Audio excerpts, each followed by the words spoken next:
There are discoveries that not only challenge history, but seem to be ripped from another reality. In this journey through the most hidden and fascinating mysteries of archaeology, we will delve into what you were never told, into what remains buried, waiting to be understood. Get ready to see the past through different eyes. The sonic machine of Saqqara. Deep in the Egyptian desert, where the heat makes the air shimmer and the sand seems to devour time, stands a place whose stones not only tell stories, but also whisper them. Saqqara, known primarily for housing the first-step pyramid of the ancient world, that of Pharaoh Djoser, is a sacred site, one of the earliest royal cemeteries in Egypt's history. But beyond its funerary chambers and burial corridors, beyond even the monumental legacy of Imhotep, hides something that puzzles both archaeologists and physicists. An acoustic design so precise, so intentional, that it seems built not for the eyes, but for the ears. Inside the Saqqara complex, in an underground chamber dimly lit by faint beams of light filtering in from above, lies a space that has captured the attention of scientists from around the globe. At first glance, it appears to be an empty room carved into the limestone, without visible ornamentation or hieroglyphic inscriptions. However, when one dares to produce a sound within this chamber, a word, a chant, even a simple sustained note, something happens. The echo does not behave as it would in any ordinary enclosed space. It vibrates, it transforms, it resonates in a way that envelops the listener's body, often causing physical sensations, a slight tingling in the arms, pressure in the chest, even dizziness or temporary perceptual changes. Some call it the resonance chamber. Others, more daring, refer to it as the sonic machine of Saqqara. The truth is that this chamber appears to be tuned, as if part of an instrument, to a specific frequency, around 110 Hz. Interestingly, this frequency has been associated with certain states of deep meditation and has been shown to produce unique neurological activity in brain regions linked to spatial perception, intuition, and, in extreme cases, dissociation of consciousness. The first documented research on this phenomenon began in the 1970s, when a group of French researchers, during an archaeological expedition in Egypt, noticed an unusual pattern in the distribution of underground chambers beneath Saqqara. Among these anomalies, the resonant chamber was identified as a focal point of acoustic energy. No microphones, no speakers, no electricity. Just stone, silence, and an architectural design impossible to attribute to chance. This is not just a small room with an odd echo. This is an environment where the echo behaves like an entity of its own, amplifying certain tones while reducing others, and generating an interference phenomenon that seems to interact directly with the human body. Some have described the experience as a vibration that cannot be heard, but is felt in the bones. Others, after prolonged sessions inside the chamber, reported intense dreams, sensations of detachment, and in some cases, visions with no logical explanation. But how can this be explained from the perspective of traditional archaeology? Officially, these chambers are considered part of the vast funerary system of Saqqara, used for rituals or for storing sacred objects. However, that explanation quickly falls apart when one examines the technical details, the perfect angles, the exact cubic proportions, and above all, the way the surfaces of the chamber seem to have been shaped to reflect sound waves, not merely contain them. An alternative hypothesis suggests that these chambers were used by Egyptian priests to induce altered states of consciousness, likely in combination with psychoactive herbs or hyperventilation techniques.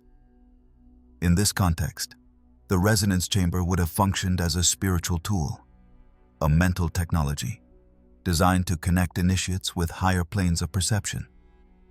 In other words, a ritual machine carved in stone. This idea is not entirely far-fetched. There are multiple references in ancient Egyptian texts to so-called sacred chants and sounds of the soul, which were an integral part of temple rituals. Sound vibrations were considered invisible portals, capable of passing through the veils between the physical and spiritual worlds.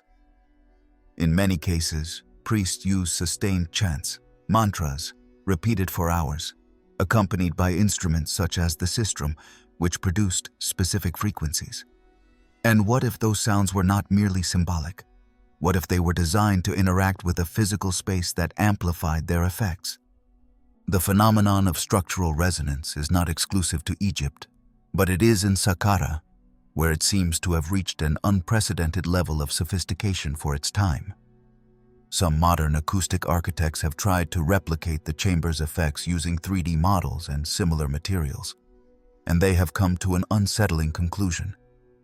The room's design follows parameters that could not have been the result of intuition or coincidence. It requires a deep understanding of the behavior of waves inside an enclosed space. Then comes an inevitable, though uncomfortable question. Who actually designed this chamber? And for what purpose?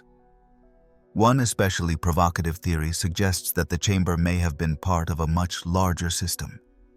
When analyzing the underground map of Saqqara, some archaeologists have detected patterns that resemble circuits, as if each room and corridor were designed to channel flows, be they human, energetic, or acoustic.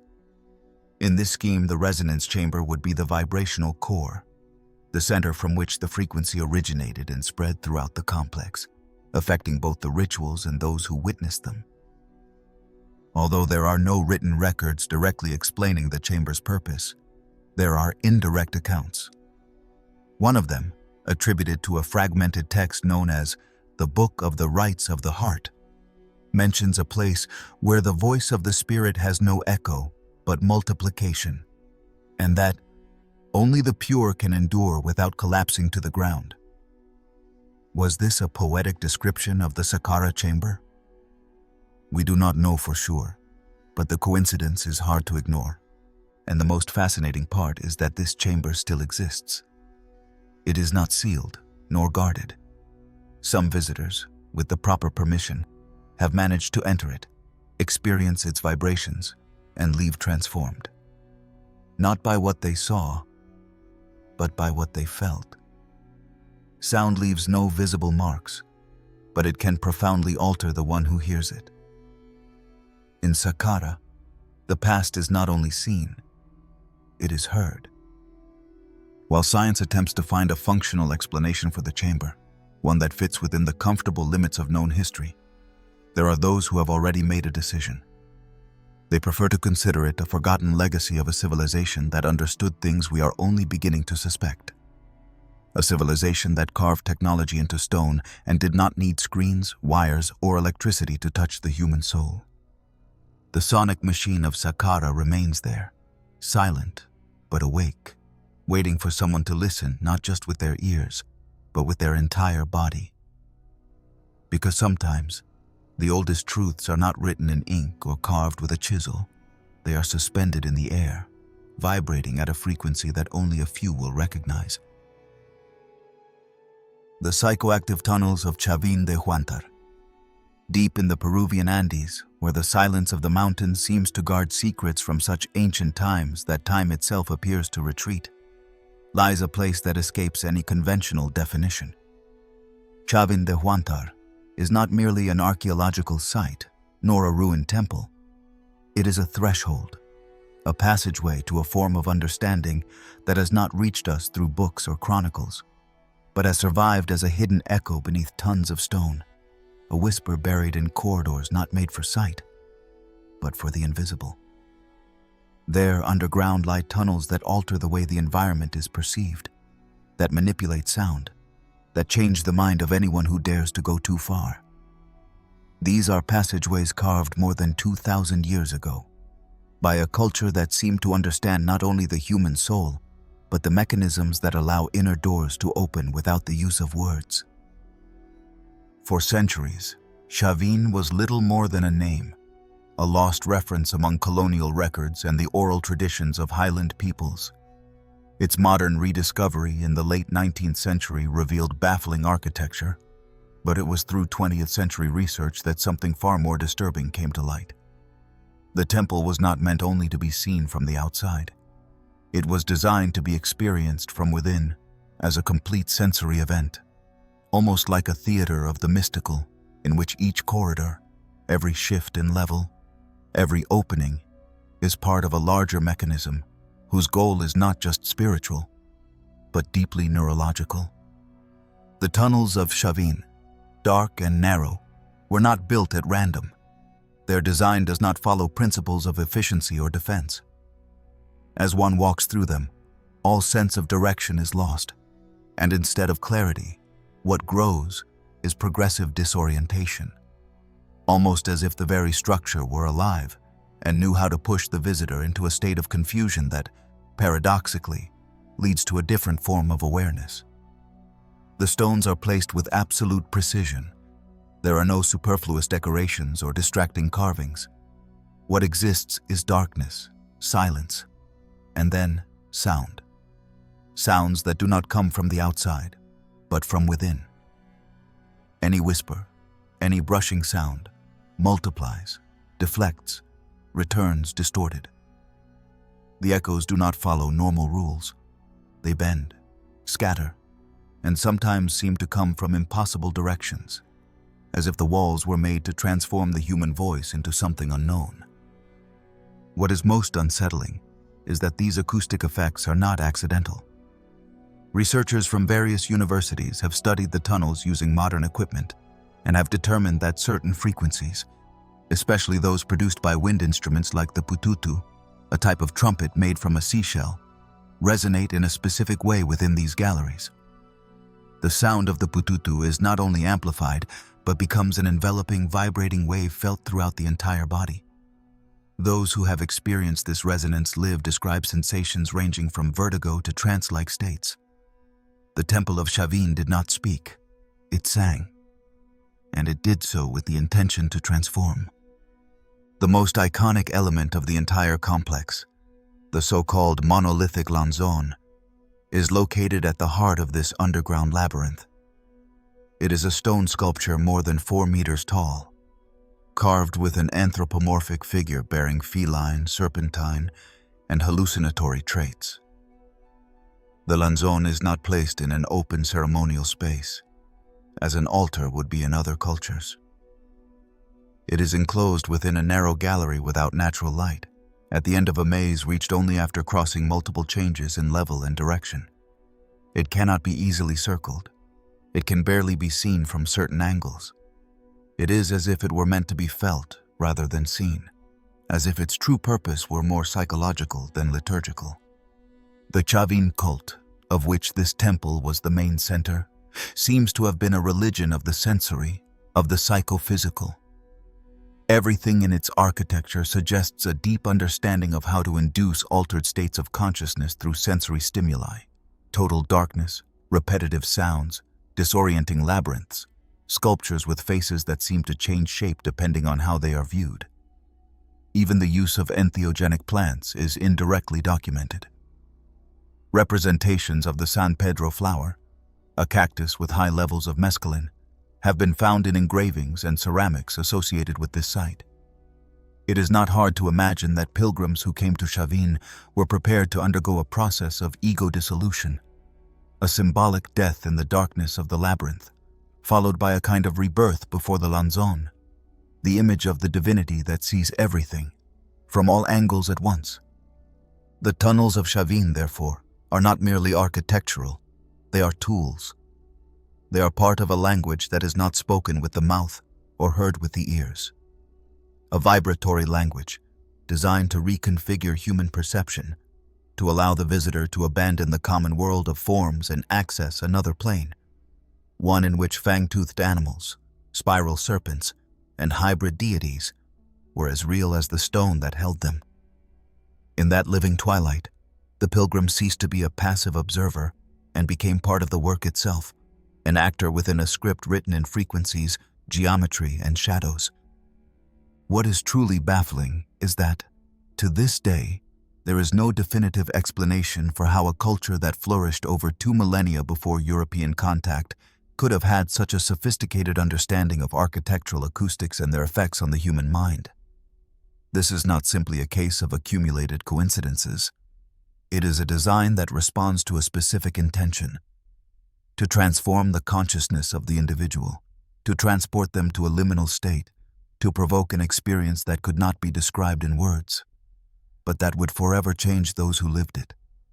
Some theorists have even claimed that Chavin was the first neurospiritual center in human history, a laboratory where forms of perception were experimented with, forms that we are only just beginning to understand.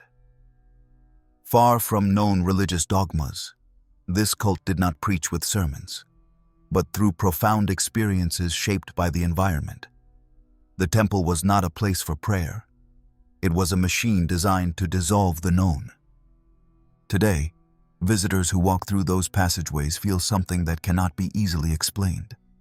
Some describe it as a subtle pressure on the forehead, others as a tingling at the nape of the neck, or a sudden urge to remain silent. Some enter joking and leave silent. Some cannot explain what they saw or what they believe they heard. Because in Chavin, sound is not merely an auditory phenomenon. It is a presence, a doorway. And so, between the stone and the echo, between what was carved and what was never written, the tunnels of Chavin continue to breathe. They continue to wait for someone who, in the midst of total darkness, listens not to what the temple says, but to what it provokes. Because perhaps that was always its true purpose: not to teach, not to impose, but to make one remember, to awaken in the depths of the human mind an ancient echo, a vibrating reflection of something we have already forgotten, but that we once were. The hybrid skulls of Malta.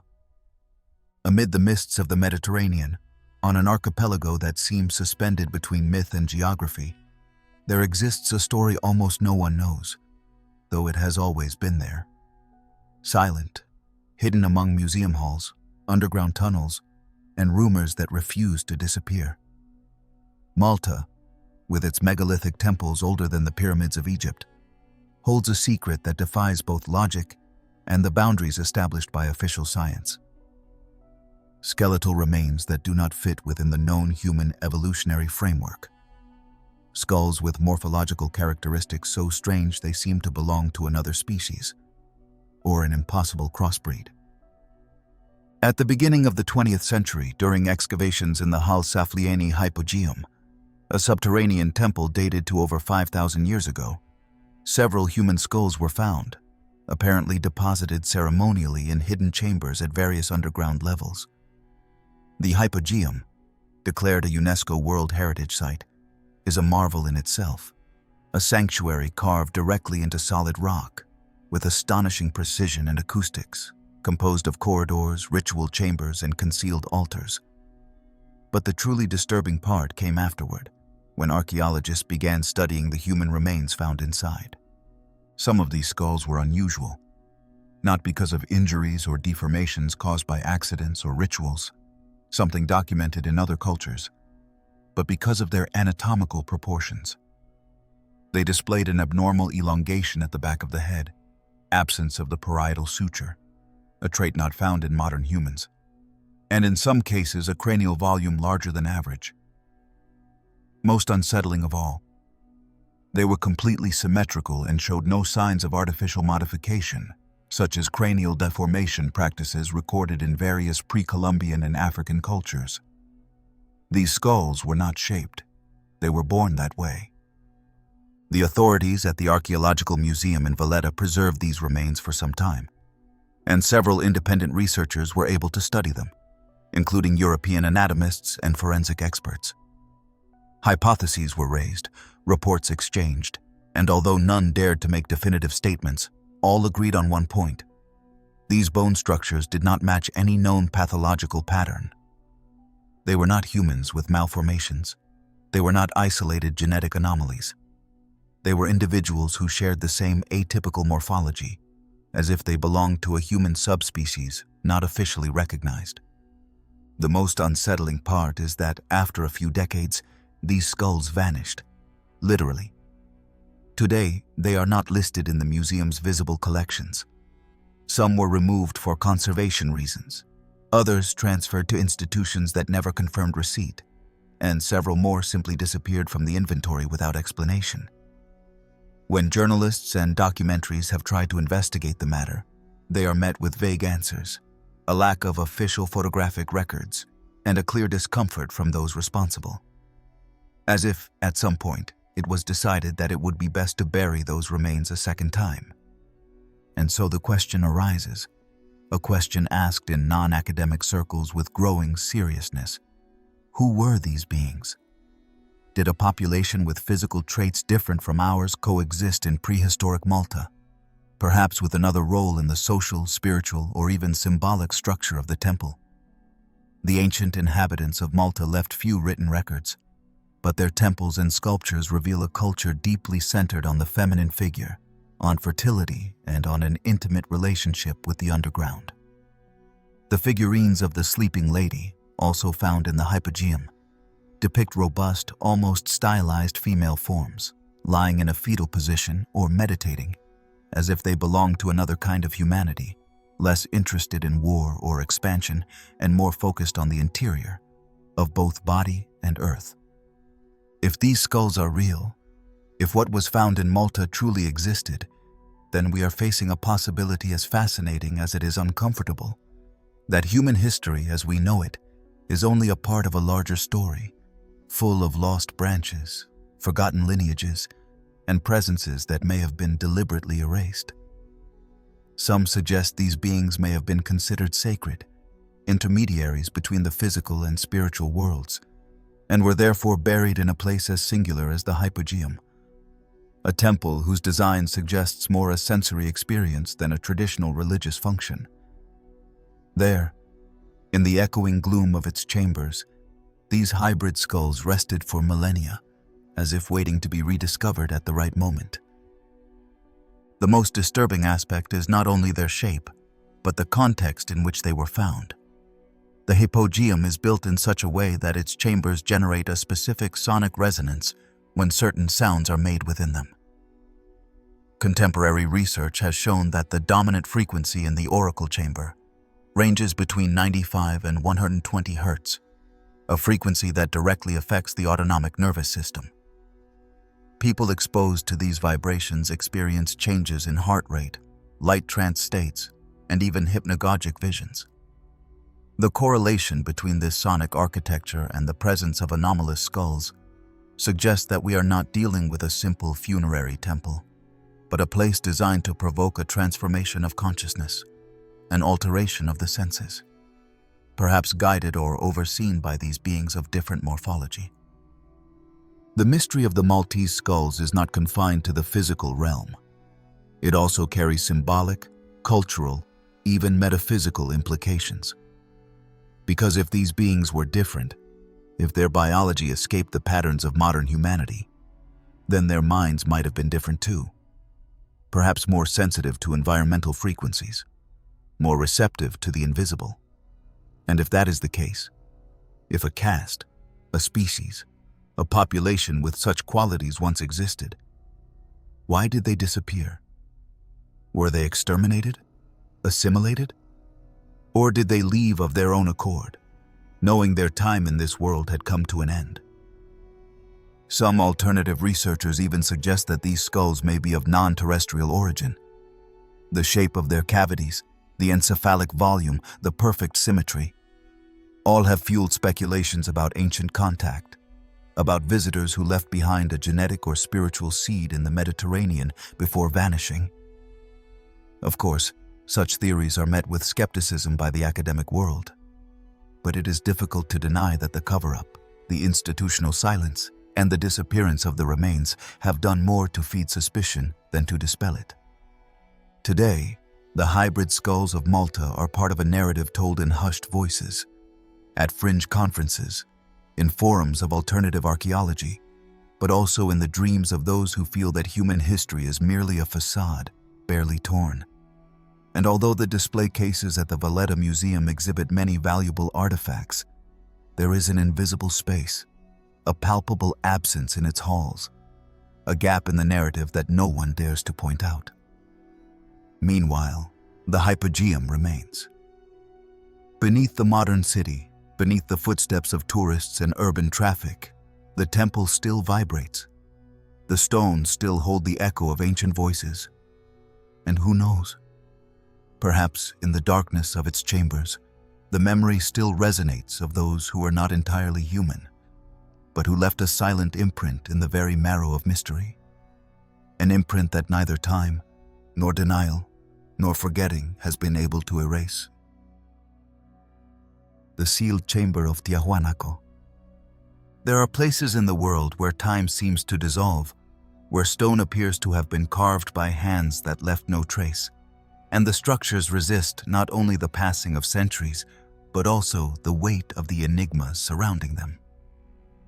One such place is Tiahuanaco, on the Bolivian high plateau, more than 3,800 meters above sea level, where the air is scarce, but the questions are abundant. This archaeological complex has fascinated researchers for generations due to the precision of its megalithic blocks, its cryptic symbology, the astronomical alignments hidden in its architecture, but above all, because of what has yet to be revealed, a sealed chamber, an enclosure closed since time immemorial, concealed beneath the heart of the structure, whose existence has been confirmed, though its contents remain inaccessible. Tiahuanaco is not a city built at random. Every stone appears to have been placed with an intention that goes beyond aesthetics or functionality. The Gateway of the Sun, with its esoteric carvings and anthropomorphic figures whose features blur the boundary between human and divine, has been interpreted as a calendar, an astronomical code, even as a marker of cosmic eras. But that is only the surface. What lies beneath is even more disconcerting. Based on geophysical studies carried out in recent decades, several teams of researchers have identified a structural anomaly right beneath the semi-subterranean temple, a ritual area filled with sculptures of heads that look in all directions and appear to have been taken from different peoples and cultures. That anomaly, revealed through ground-penetrating radar technology, suggests the existence of a hidden chamber, completely sealed, with regular walls and dimensions consistent with a ceremonial hall. The problem is that there are no visible entrances, no stairs, no known tunnels leading to it. It is sealed in every sense. The scans revealed a defined geometric shape, a void that does not correspond to natural formations or collapsed chambers. It is an artificial space, perfectly outlined, located about 8 meters below ground level, surrounded by undisturbed layers that have not been altered for millennia. In other words, an intact chamber, sealed since antiquity. Local authorities have been cautious regarding these findings, partly for logistical reasons, since the area is fragile and digging could endanger other sectors of the complex, but also because, as is often the case with great archaeological mysteries, there are forces that prefer silence over revelation. The unsettling part is not only the existence of this chamber, but also the legends that, since pre-Columbian times, have circulated among the Aymara communities and seem to have anticipated this modern discovery. Elders speak of a sacred buried chamber where the ancient gods sleep, and they warn that its opening would mark a point of no return for humanity. They refer to it as a mouth sealed with invisible locks, a metaphor that seems to allude to protective mechanisms that are not physical, but spiritual. These stories, passed down orally through generations, coincide disturbingly with the exact location where modern geophysics has detected the chamber. Some bolder researchers have suggested the possibility that this chamber was a kind of sacred archive, a time capsule deposited by a previous civilization that left encrypted messages in stone and sealed its secrets underground, not out of fear, but out of wisdom. The very structure of Tiahuanaco suggests a knowledge of engineering and astronomy that, according to official historical standards, should not have existed in the Andes at that time.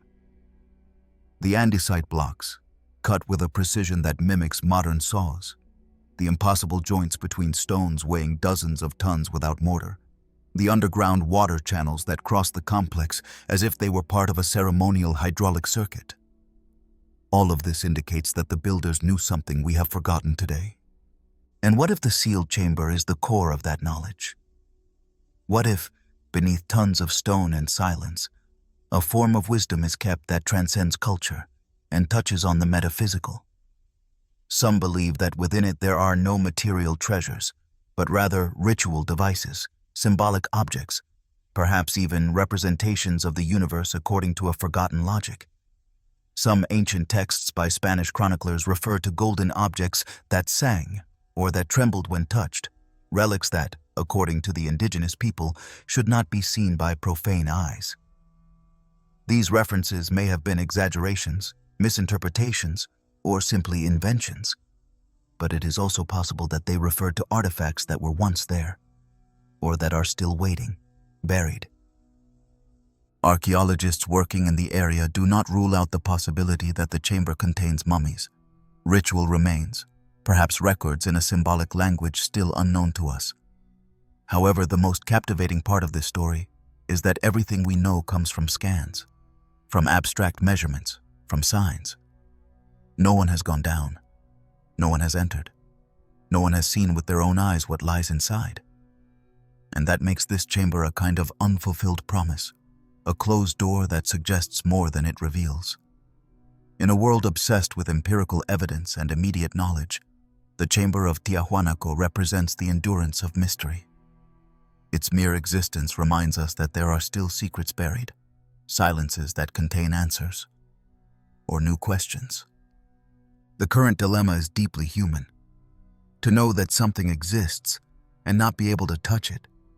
To imagine its contents without the possibility of confirming them. To live with the certainty that a story is waiting to be told, while political, budgetary, or even ideological decisions prevent the story from moving forward. Because opening that chamber is not just a matter of archaeology, it is a symbolic act. It is to stare into the abyss of the unknown and dare to face it.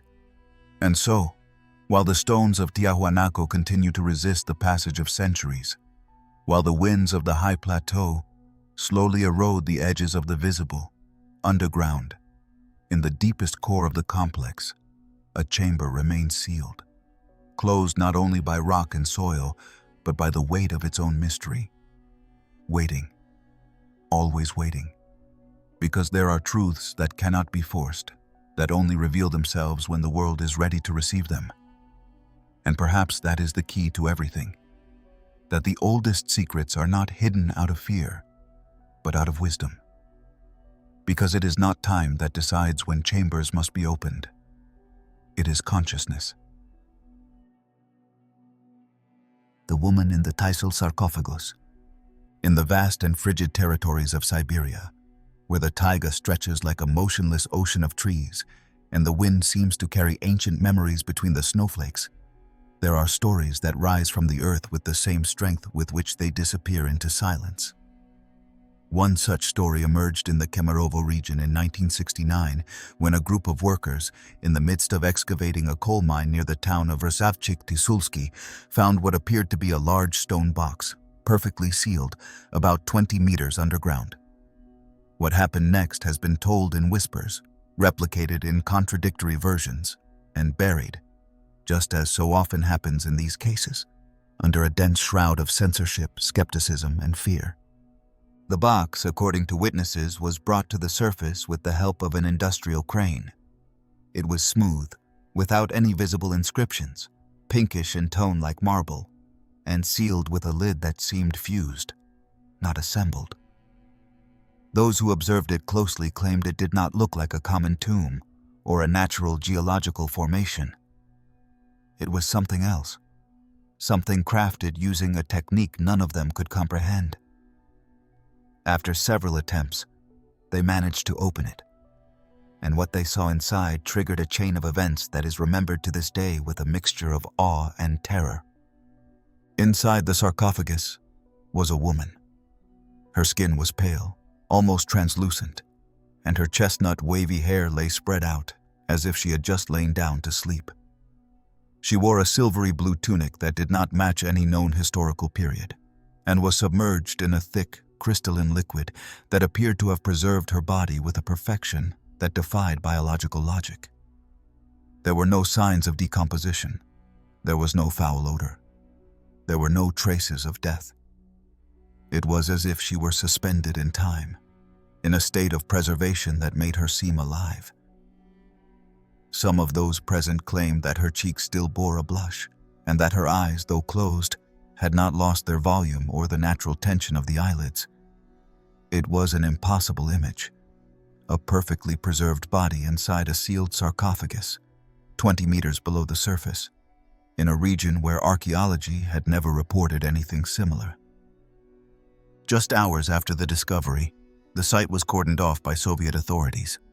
Soldiers arrived in helicopters, took the sarcophagus away, sealed the mine, and detained those who had taken part in the discovery. Silence was ordered. Documents were destroyed. The workers were dispersed and forbidden to speak of the matter under threat of imprisonment. Even so, some witnesses managed to tell what had happened. First to their families, then to curious locals, independent journalists, and later to researchers who gathered testimonies before the traces of the case were completely erased from the official record. One such account came from an alleged doctor of biological sciences who, according to unofficial sources, was summoned to examine the body before it was taken away by the authorities. This doctor, whose name was never confirmed, reportedly claimed that the woman was about 30 years old, that her skeletal system showed no signs of disease, and that her internal organs were intact, as if her death had occurred just minutes before the discovery. The most baffling aspect was that the technology needed to preserve a human body in such a state, without refrigeration and for what was presumed to be thousands of years, simply did not exist, not even in the most advanced laboratories of the time. The liquid in which she lay was partially extracted, but its analysis was never disclosed, and those who came into contact with it reported strange symptoms: nausea, disorientation, even vivid dreams of unfamiliar landscapes. As the story spread, despite state control and the secrecy surrounding the case, interpretations began to emerge that went far beyond archaeology. Some claimed the woman was not an ordinary human, that she belonged to a civilization older than any known culture, perhaps a lost civilization that had mastered forms of organic or energetic technology unknown to us. Others went further, claiming that she was not human at all, but a visitor, a being from another world, another plane, deliberately placed there, like a living capsule waiting to be activated in the future. At this point, the speculations cross into the mythological, the symbolic, into that blurry zone where facts and beliefs merge to create a narrative that transcends objective data. But even if one chooses not to embrace the most fantastic versions, the Tisul case remains deeply unsettling. Because beyond her possible origin, beyond whether or not she was extraterrestrial, and even beyond the contents of the sarcophagus, what happened afterward reveals something even darker: the systematic suppression of knowledge. The authorities not only hid the discovery, they also silenced those who knew too much. One of the excavation engineers, according to reports years later, was found dead under suspicious circumstances. Several workers disappeared without a trace, and the documents related to the mine were classified indefinitely. Even the exact coordinates of the discovery are disputed, as if there had been an effort to erase not just a location from the map, but a collective memory. There is something deeply disturbing about the idea of a human body defying time, remaining intact underground for thousands of years, in a state our modern science cannot replicate. Because if that body exists, and there is reasonable cause to believe it did, then a history also exists that has not been told to us, a parallel timeline, hidden not only beneath the earth, but also beneath layers of forgetting and denial. Today, more than 50 years after that event, the story of the woman in the Tisul sarcophagus continues to circulate on the margins, like a legend that refuses to disappear. Some try to debunk it, others romanticize it, and many simply prefer not to talk about it. But those who have studied the case in depth know that it is not merely an archaeological anomaly. It is a shattered mirror in which our version of the past breaks apart and multiplies into alternative versions, into possibilities that do not match the books, the dates, or the maps. And perhaps that is the most powerful thing about this mystery, that it forces us to look toward a place the official history does not want to see. A corner of the world where a woman, suspended in a liquid dream, may still be waiting, not for rescue, not for an explanation, but for the moment when we can finally accept that the impossible has been there, beneath our feet, all along. The submerged pyramid of Japan, Yonaguni. In the remote waters of the western Pacific, where the sea deepens and history seems to dissolve into the currents, there lies a place that challenges conventional notions of what is possible. South of the Ryukyu archipelago, near the small Japanese island of Yonaguni, a structure hidden beneath the waves has sparked passionate debates, inconclusive investigations, and, above all, a persistent sense of bewilderment in everyone who has had the chance to witness it. It has been called the Japanese Atlantis, the Stone Pyramid, or simply the Mystery of Yonaguni, but no name quite captures what it truly represents. A colossal mass of carved stone that, depending on who observes it, is either a marvel of natural geology, or the buried, or rather, submerged, evidence of a lost civilization. It all began in 1986, when a local diving instructor, Kihachiro Aratake, was exploring the area in search of new tourist spots to attract divers. What he found was not a simple reef or a coral formation. As he descended into the clear waters, he encountered a gigantic structure, with platforms and steps, right angles and defined edges that seemed to rise from the ocean floor like a petrified temple. Its size, its straight lines, its geometric shapes, so unusual in underwater environments, made it impossible to ignore the impression of being in the presence of a man-made work. News of the discovery quickly attracted the attention of archaeologists, oceanographers, and explorers from around the world. The first to study the structure systematically was Professor Masaki Kimura from the University of Ryukyu, who over more than 2 decades conducted explorations, material analyses, and 3-dimensional models. According to his findings, what lies beneath the water is not a simple natural formation, but an architectural complex with multiple levels, stepped terraces, channels, and even what might be a ceremonial staircase. He even pointed to the presence of what seemed to be roads, pillars, and carved petroglyphs, all at a depth that suggests that, if it was indeed built by humans, it must have been above sea level more than 10,000 years ago, when the sea level was significantly lower. And that is where the mystery grows into something much larger. Recorded human history, as we understand it, begins long after that period.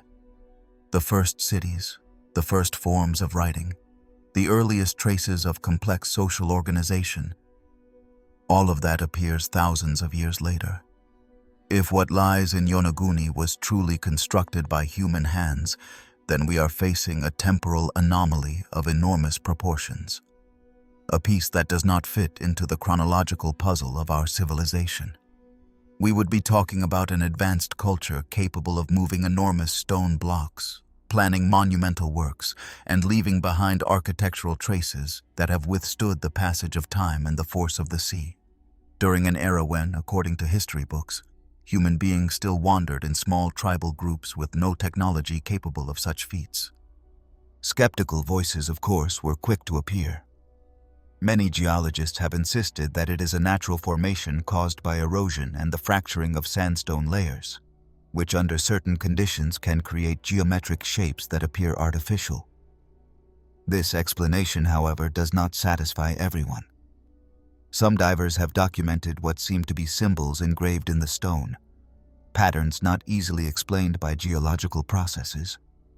Others mention a kind of central altar, as if the structure had a ritual or ceremonial axis. Some even claim to have seen semi-buried sculptures, roughly carved faces, figures that could be anthropomorphic representations. The feeling of being there, according to those who have dived to explore it, is overwhelming. It is not just the monumentality of the structure, but the aura of mystery that surrounds it. There is something in Yonaguni that feels both inert and alive, as if it had been frozen by water and time, yet still held a latent presence, a suspended energy that seems to watch those who dare float above its platforms. The carved lines, the impossible symmetries, the logic that can be sensed beneath the surface, all suggest an intention, a consciousness that operated in another time, with a different language, with different rules. The oldest tales from the region do not help solve the enigma, but they do add to its depth. Some Japanese legends speak of underwater kingdoms, of cities swallowed by the sea after forgotten catastrophes. In Okinawa, stories are still told of Mu, a legendary civilization that is said to have flourished in the Pacific and vanished without a trace. Of course, such narratives are usually considered myths without historical basis. But when a myth coincides with a physical finding as perplexing as this, something changes in the way reality is perceived. Some researchers propose that Yonaguni was part of an inhabited archipelago that slowly sank due to the melting of glaciers at the end of the last ice age. This more conservative hypothesis does not rule out a human origin, but places it in the context of a vanished coastal civilization whose memory dissolved among the waves, leaving no trace except this immense mass of submerged stone. Others, more daring, suggest theories that border on the esoteric. Connections with extraterrestrial civilizations, submerged energy portals, forgotten ancient technology. These ideas, though provocative, often arise as a way to express what science has yet to explain, as a reflection of the confusion produced by an object so tangible and, at the same time, so inexplicable. What is certain is that the structure remains there, defying logic, ignored by the major history textbooks and absent from most archaeological maps. There are no official excavations underway, no international campaigns seeking to fully decipher it. It is as if the world does not know what to do with Yonaguni, as if its very existence were a problem without a solution. And meanwhile, the water continues to flow over its steps, silently shaping the edges that may once have been sacred.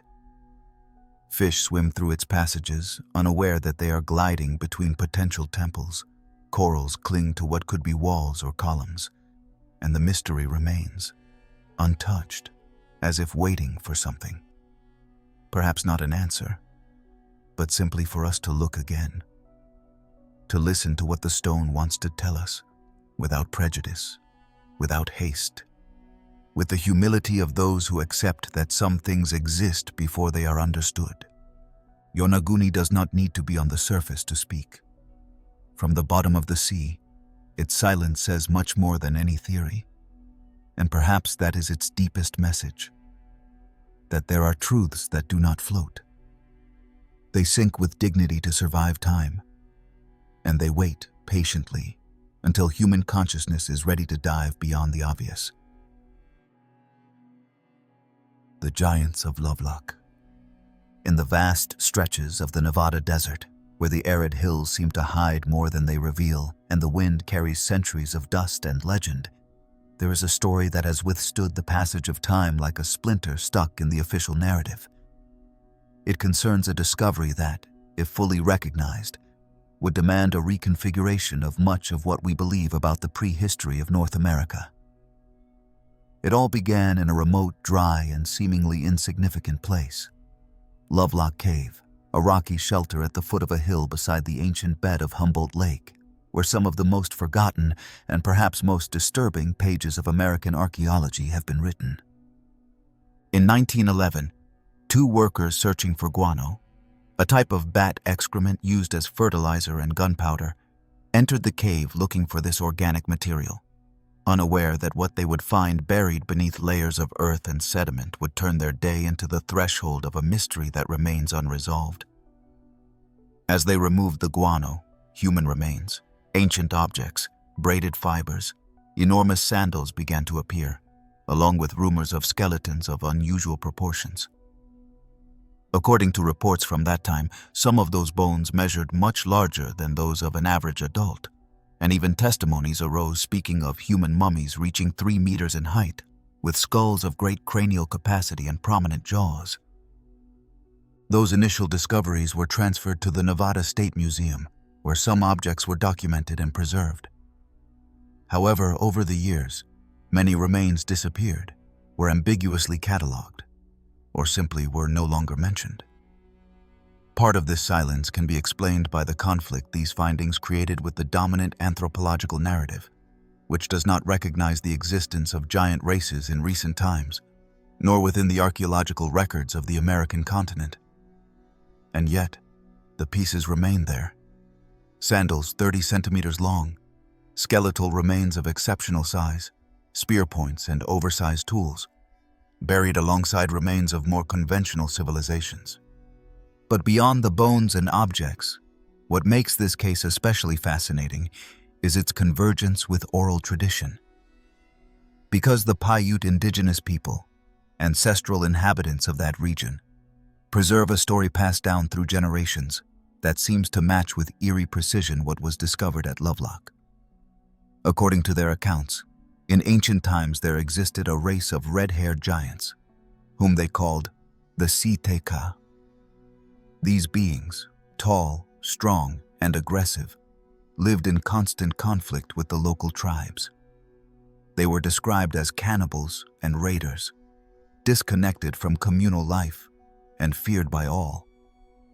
The Paiute said that after years of war, they finally managed to trap them inside a cave, precisely Lovelock Cave, and exterminated them by setting fire to its entrance, sealing it and letting the smoke do the rest. For decades, archaeologists have considered these legends as mere mythological constructs without historical correlation. But the discovery of large human remains, along with objects and artifacts that coincide with the traditional descriptions, force a reconsideration of the boundary between myth and cultural memory. Because if the bones existed, and early records confirm this, if the sandals and weapons are real, and can still be seen today in private collections or stored out of public display, then the Paiute story ceases to be a fable and becomes a possible historical chronicle conveyed in symbolic language. One of the most striking aspects of the Lovelock mystery is the way it has been silenced. Although local museums and universities have records of the discoveries, the most anomalous aspects of the find are rarely mentioned.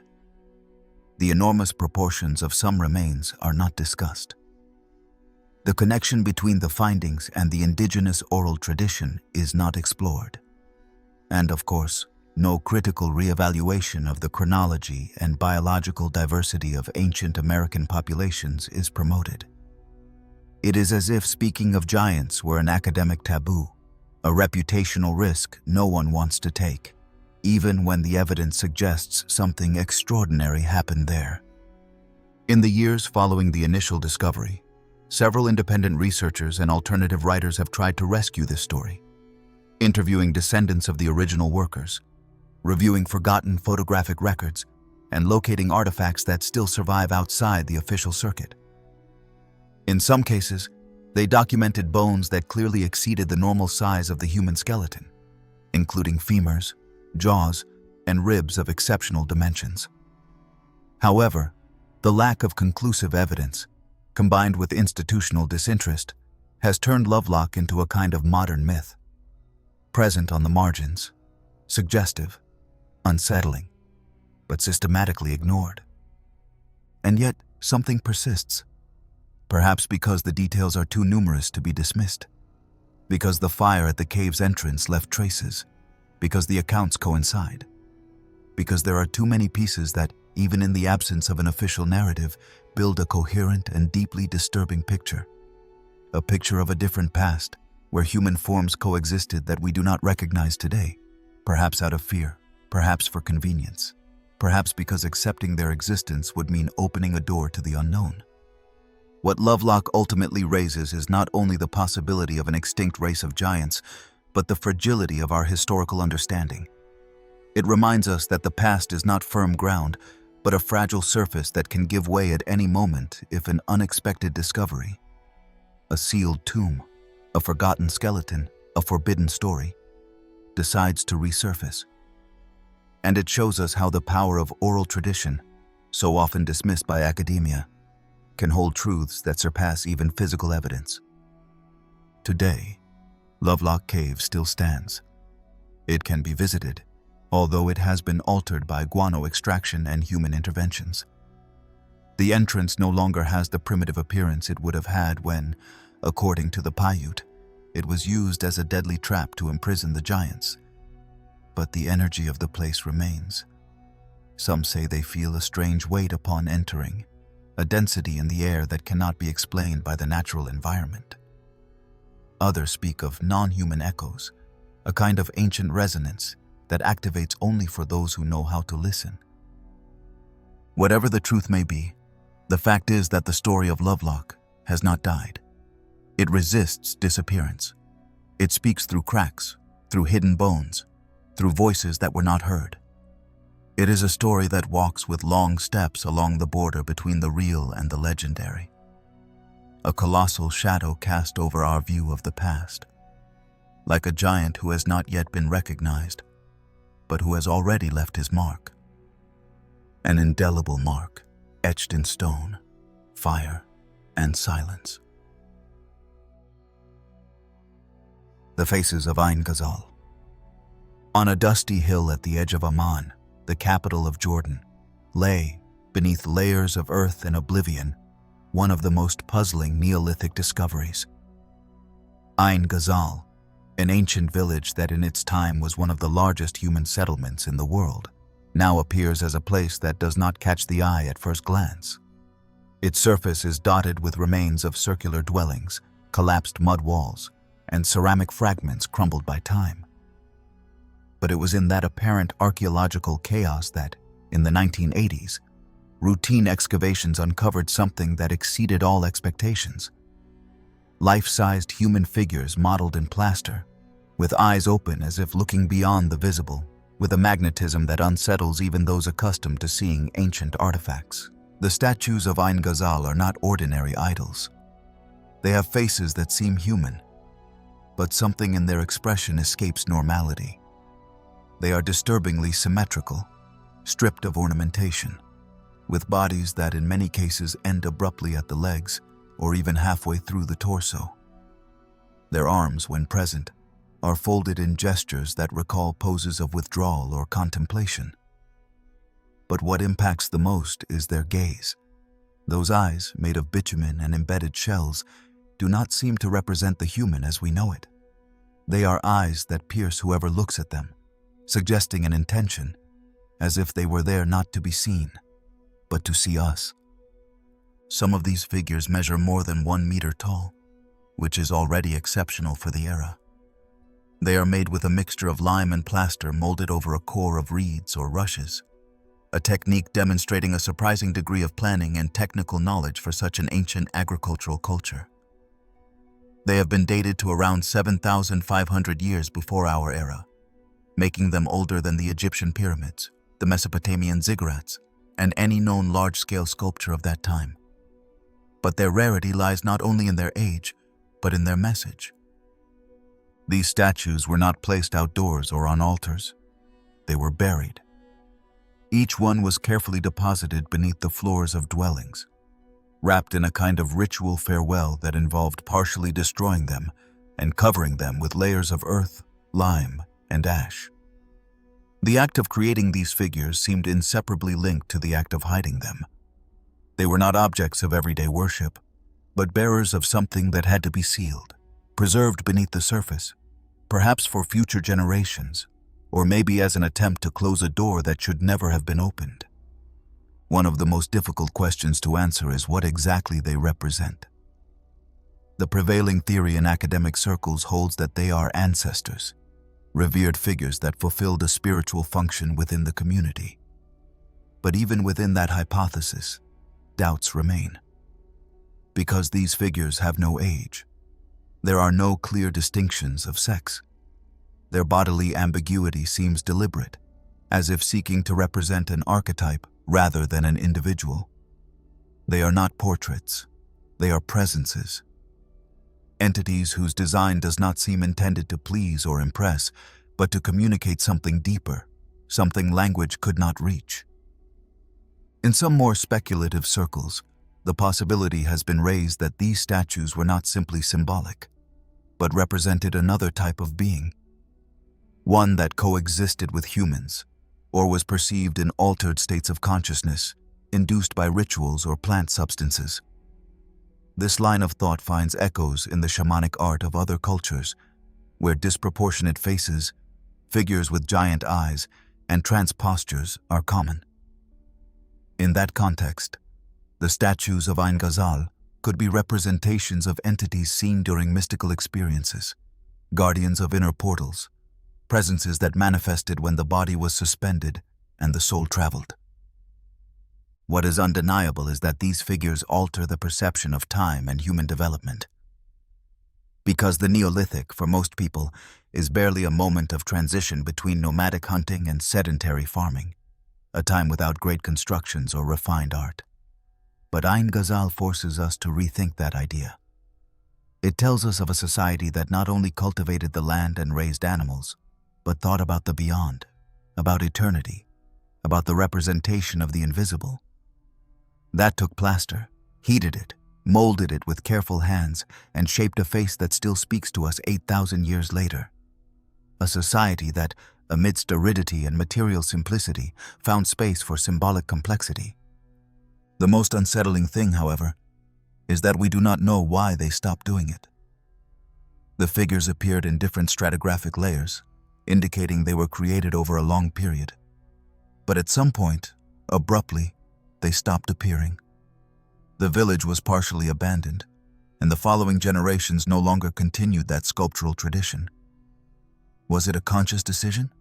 Was a cycle closed? Or was there something more? A loss? A rupture in the worldview that supported that type of practice? Because when a culture abandons such elaborate art, it does so for a reason. Perhaps because it no longer believes in what that art represents, or because it has been replaced by another form of connection with the sacred, or maybe because it was afraid.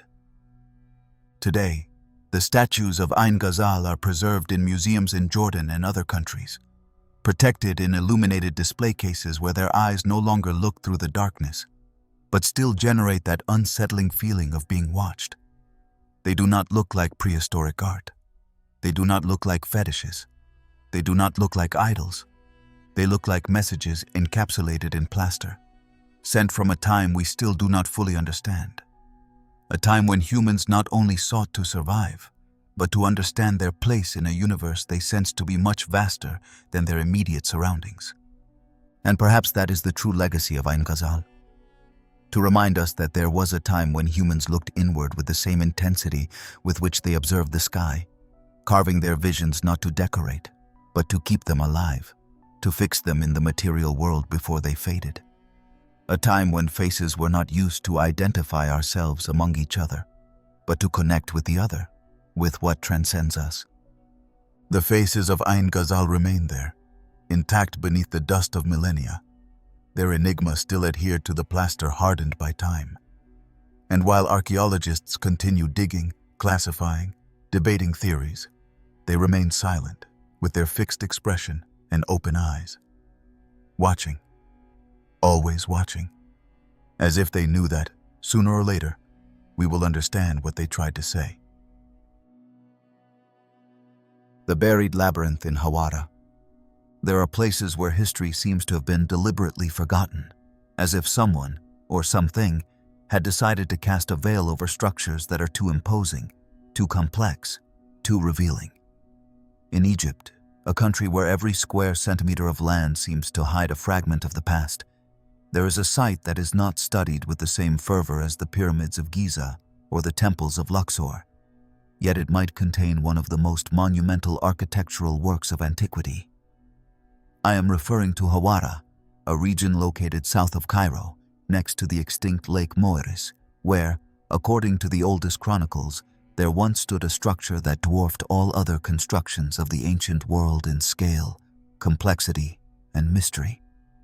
A labyrinth so vast that those who saw it in its glory could barely describe it without hesitation. Herodotus, the famous Greek historian, was one of the few fortunate individuals who claimed to have traveled through it. In his texts, he describes with amazement a building whose grandeur surpassed the pyramids, with 12 covered courtyards, thousands of chambers, and passages that intertwined on multiple levels, some underground, others illuminated by impossible openings. He stated that he had never seen anything like it in his life, and Herodotus had traveled through the known world. What is most impressive is that he was not speaking of rumors but of a personal visit, during which Egyptian priests showed him part of the labyrinth, although, according to his own testimony, he was denied access to the lower passages, which were, in his view, reserved for Egypt's most sacred secrets. Other ancient authors confirmed its existence. Strabo mentioned it as a ruinous but still imposing work. Diodorus of Sicily described it with reverence. Even Pliny the Elder alluded to its complexity. They all agreed on one thing: the labyrinth was real. It was there, built of stone, colossal in proportions, enigmatic in purpose. However, as modern times arrived, that account faded away, dismissed as exaggeration, a myth inflated by the awe of Greek travelers faced with a culture older and wiser than their own. Thus, for centuries, the Great Labyrinth was considered a literary fantasy, until, in the 19th century, a quiet excavation began to question that conclusion. In 1888, the British archaeologist Flinders Petrie, renowned for his rigor and precision, began a campaign in the Hawara area. His initial intention was to study the pyramid of Amenemhat III, located next to the region where, according to ancient sources, the labyrinth would have stood. But what he found was something different. A plain of scattered ruins, carved blocks, walls buried under meters of sand, and a layout of structures suggesting something much larger than a simple funerary pyramid. Among other things, Petrie found remains of Cyclopean columns, sections of passages, fragments of hieroglyphs that did not seem to match traditional styles. His conclusion was that what remained there was indeed the base of the legendary labyrinth. However, the terrain conditions, the presence of underground water, and lack of institutional support prevented the excavation from advancing beyond a preliminary investigation. The case was archived without much resonance. And that could have been the end of it, if not for a new attempt more than a century later. In 2008, a team of Belgian and Egyptian archaeologists, led by Louis de Cordier and supported by Ghent University, conducted a geophysical survey of the site using ground-penetrating radar technology. What the scans revealed was extraordinary. Beneath the soil of Hawara stretches a vast network of rectangular, symmetrical structures aligned on multiple levels, with an architectural organization that clearly does not correspond to a natural formation. The information was presented publicly with moderate caution, but its impact was enormous among the most attentive researchers. Herodotus's echo resonated once more. Beneath the sand, the labyrinth still existed, intact, sealed, as if waiting for someone to have the courage or the permission to excavate deeply. But the story took a strange turn. Shortly after the publication of the preliminary results, access to the site was restricted by the Egyptian authorities. Excavations were suspended, permits frozen, and the team was discreetly disbanded. From that moment on, any official mention of the labyrinth was minimized or ignored. Serious excavation has not resumed in the area, nor has the study of the underground structures detected by radar. Why was the process stopped just when one of the greatest archaeological finds in history was about to be confirmed? That is the question that alternative researchers and some independent scholars continue to ask. One of the hypotheses circulating among mystery scholars is that the Hawara labyrinth was much more than a ceremonial structure. Some believe it functioned as an archive, a knowledge center where the ancient Egyptians preserved texts, maps, formulas, cosmic tales, and wisdom of uncertain origin. Others go further and suggest that its underground levels were built to protect something, a technology, a relic, or perhaps a truth too powerful. If what lies beneath the sand is really a complex of hundreds of interconnected chambers, then we would be facing the largest covered building of antiquity, and its contents could alter the official narrative not only of pharaonic Egypt, but of human history as a whole. What is even more curious is that the very name Labyrinth in ancient texts did not seem to merely refer to a difficult-to-navigate building. In the Egyptian context, the term would have had a symbolic dimension, a place of initiation, of transformation, where one went through trials, not physical, but spiritual. Some hieroglyphs found nearby reference the path of the closed eye, a metaphor some interpret as an allusion to the inner journey, to the awakening of consciousness in a controlled environment designed to challenge perception and lead the initiate to a new way of seeing the world. Meanwhile, the labyrinth remains there, covered by earth and oblivion, waiting for history to restore its place. The plain where this monumental work is believed to sleep remains calm, without the bustle of tourists invading other temples, without the aura of spectacle that surrounds the pyramids. Silence seems to protect it. Time wraps it like a second skin, and from time to time, groups of explorers, dreamers, and dissenting archaeologists approach with the hope that something will change, that finally someone will say it is time to open that buried door. Because if there is one thing certain about all this, it is that the Hawara labyrinth is not just a stone structure. It is an idea, a warning, a latent possibility. It reminds us that parts of our past have been hidden, and not always by accident. That knowledge can be buried like a body, with layers of sand, with ceremonies, with invisible guardians. And that perhaps some secrets were buried not to protect them from us, but to protect us from them. And as long as the sand continues to cover it, it will live on in rumor, in chronicles, in underground scans that no one wants to look at too closely. A labyrinth that still breathes, that waits, that watches. As if it knows the true enigma is not finding the exit, but daring to enter. The structure beneath the ice of Antarctica, where the planet guards its secrets most jealously, where the surface is wrapped in a crust of ice several kilometers thick, in a landscape that seems alien to any form of life or history, emerges one of the most baffling enigmas of modern archaeology. Antarctica, that continent of white silence, has been for centuries an unexplored territory, mapped more by conjecture than certainty, a wasteland beyond human logic whose inaccessibility has served as a perfect wall between what is known and what could be known. In recent decades, however, something has begun to change, something not openly stated in scientific reports but which has started to leak out at the margins of disclosure, amid satellite rumors and incomplete documents. The existence of a colossal structure buried beneath the Antarctic ice that does not fit any known natural pattern. It all began with images captured by military satellites during routine reconnaissance missions, in which unusual formations were detected deep within the ice, specifically in a region known as Queen Maud Land. What at first seemed a simple geomorphological anomaly soon caught the attention of scientists and technicians due to its symmetrical arrangement, its straight lines, the regularity of its angles, and above all, the enormous dimensions of the detected object. A mass stretching hundreds of meters horizontally and reaching several dozen vertically. A structure which, if its artificial nature were confirmed, would represent one of the oldest and most inaccessible constructions of humanity. Official reports are, as often happens in these cases, terse and ambiguous.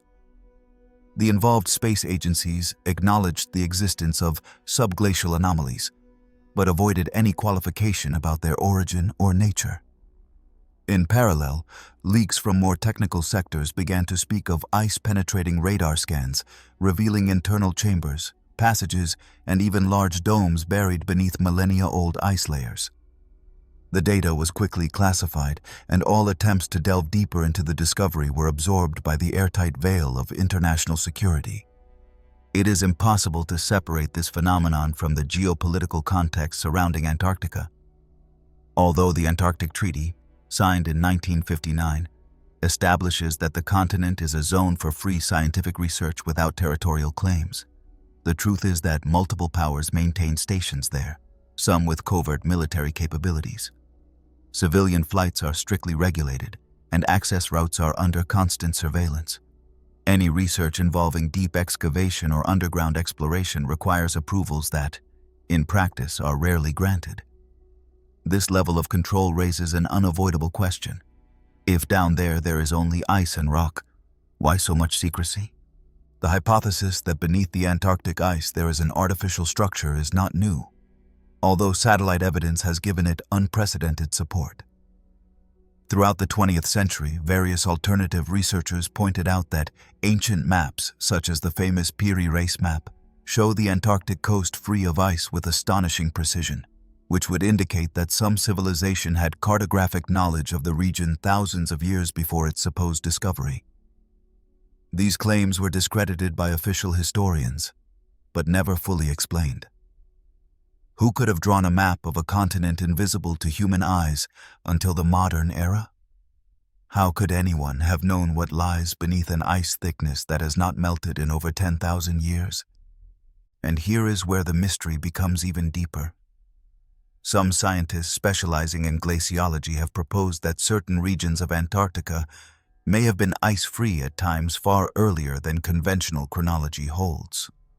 The theory of crustal displacement suggests that more than 12,000 years ago, the Antarctic continent was in a different position, with a milder climate, allowing for the existence of human settlements or some form of intelligent presence on its surface.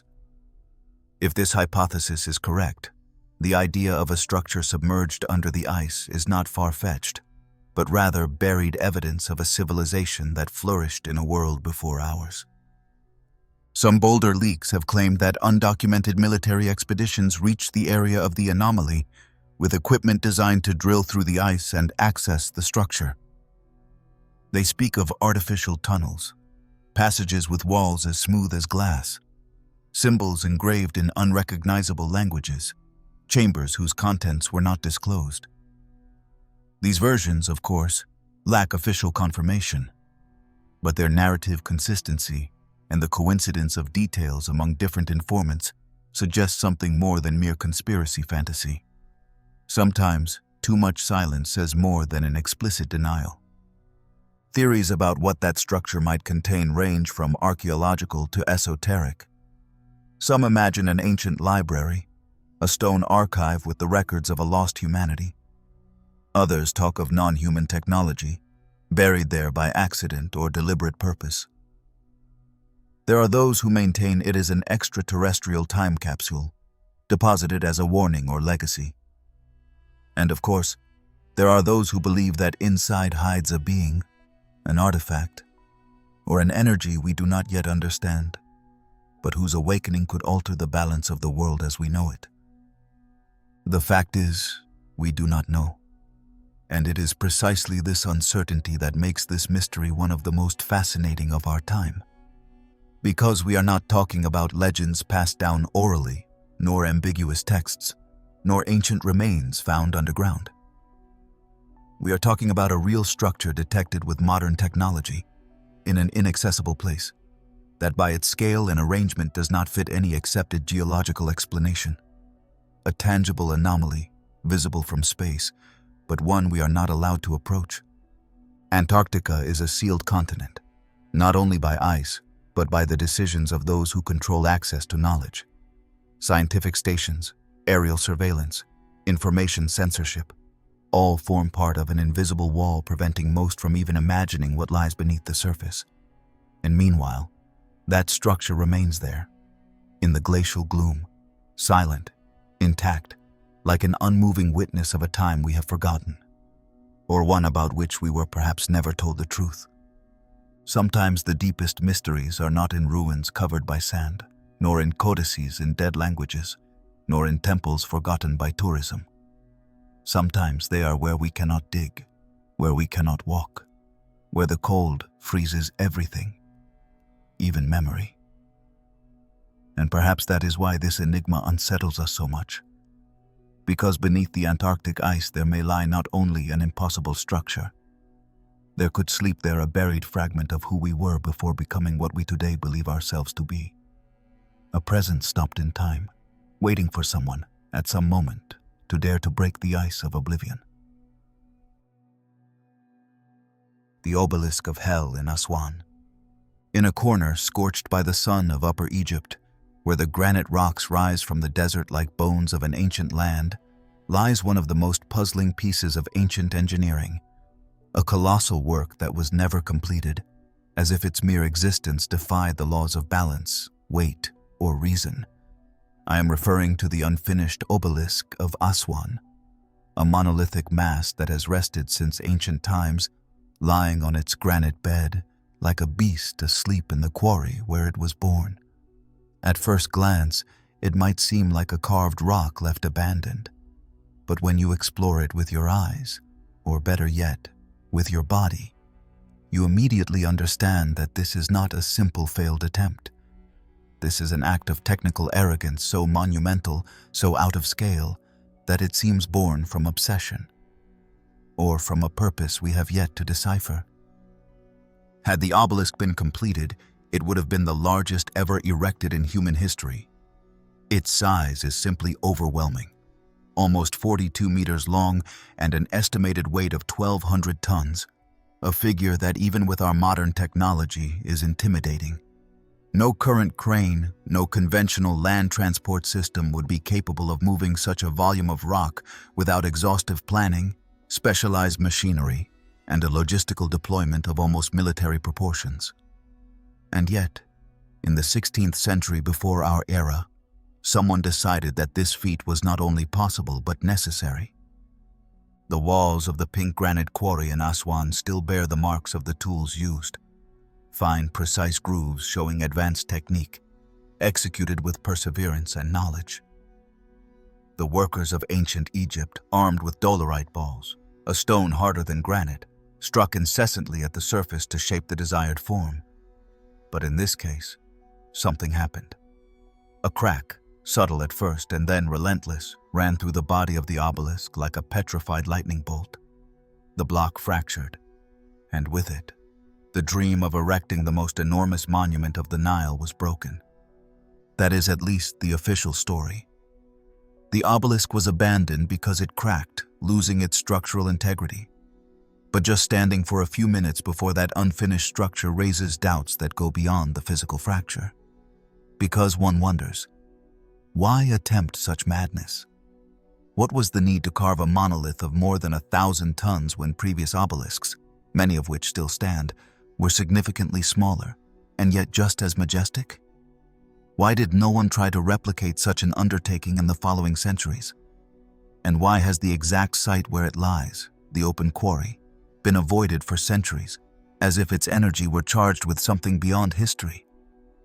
The locals, since time immemorial, have attributed a disturbing aura to the place. Some call it the cursed quarry. Others simply refer to the obelisk as the sleeping giant. Some avoid passing by at night, claiming it emits unusual heat even when temperatures drop in the desert. Others speak of sounds emerging from the rock, vibrations without a clear physical source, a kind of low hum barely audible, felt more in the chest than in the ears. These stories, as often happens in Egypt, are seen by many as popular superstitions, but they have been repeated generation after generation. And then there is the question of purpose. An obelisk, in Egyptian symbolism, was not a mere decoration. It was a stone ray, an extension of the sky towards the earth, a manifestation of the sun god Ra incarnate in granite. They were placed in pairs in front of temples to mark sacred entrances, like columns of energy channeling sunlight into the terrestrial. But this one, because of its dimensions, could not have been transported by the conventional methods of the time. Not even the large Nile boats could have borne its weight. So why carve it if it was impossible to move? Or was there a technique we have no record of? A way to manipulate masses of stone beyond our modern understanding? Some scholars have suggested the possibility that the obelisk was a kind of experiment, an attempt to push Egyptian megalithic technology to its limits. Others, more inclined toward the esoteric, propose that the obelisk was not meant to be moved, but to remain in that specific place, as if the site had a particular energetic value. In this interpretation, the quarry itself would be a sanctuary, and the obelisk, a sort of resonance instrument, a stone antenna connecting energetic points of the earth. This theory, though rejected by Orthodox Egyptology, gained strength when considering that other ancient world cultures, like the Mayans or the builders of Stonehenge, also seem to choose locations with unique geophysical properties for their monuments. The feeling of standing before the unfinished obelisk is hard to explain. It is not a ruin in the usual sense. There are no fallen temples, no inscriptions telling its story, no statues guarding it. It is a massive rock, perfectly carved on three sides, still embedded in the Earth's matrix, as if waiting for someone to finish the task. Its smooth and precise surface contrasts with the brutality of the surroundings, as if a higher intelligence had tried to impose order amid natural chaos. And that incompletion, that frustrated attempt, is what gives it its true power. Because there is nothing more human, or perhaps more divine, than the project that remains unfinished, the dream abandoned at the exact moment it becomes impossible. Some visitors have described the quarry as an uncomfortable place, not because of what is seen, but because of what is sensed. There is something there perceived as a warning, a kind of mineral echo that reminds us how far one can go and what happens when one goes beyond. Because the obelisk of Aswan is, at its core, a boundary, a testimony of what could have been and also of what should never be repeated. It is not known for certain why work stopped. The crack is there, visible, yes, but it does not seem to justify the complete abandonment of the project. In other cases, the Egyptians recycled defective blocks, reused materials, sought solutions. Here, instead, everything was left intact, frozen in an instant. The tool fell. The stone never moved. And the silence became permanent. Thus, it remains to this day, under the relentless sun of Aswan, the obelisk of hell, as some call it, defying not only physics and archaeology, but also our understanding of the past. A mass of stone that was never erected but stands in the imagination as a dark beacon, a warning carved by human hands, or perhaps by something expressed through them. And there it stays, waiting, motionless, as if it knows its story is not yet finished. Because true mysteries do not need to rise toward the sky to make us look toward the unknown. Sometimes it is enough that they remain on the earth, gigantic and incomplete, to remind us that knowledge can also weigh more than we can carry. The Rohonc Manuscript. Somewhere between history and delirium, between aged paper and symbols that defy all known grammar, there exists a book that refuses to be read.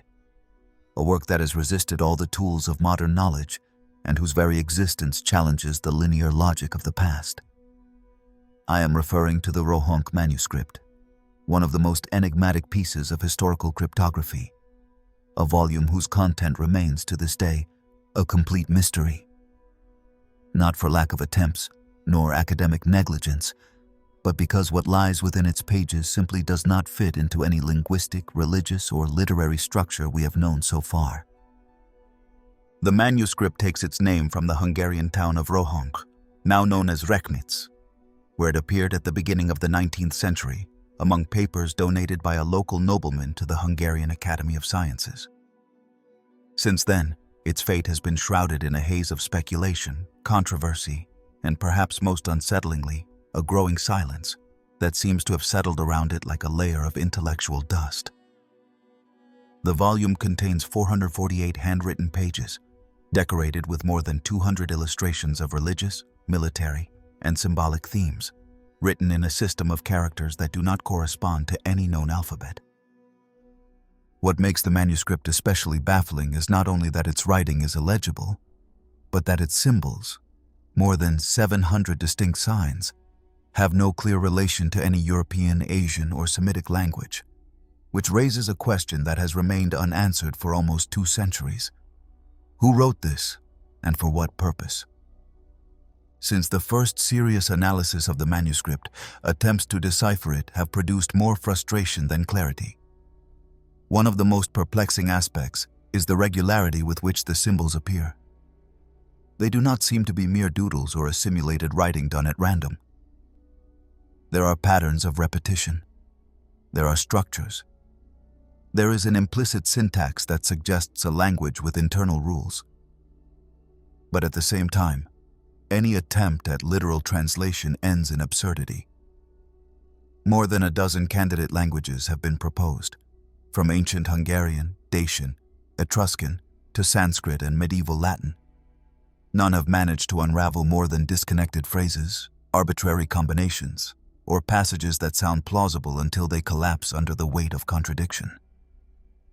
The first scholar who dared to translate it was the Hungarian academic Ferenc Toldi, who, after years of observation, claimed that the text was written in Hungarian encoded through an ancient variant of the runiform alphabet.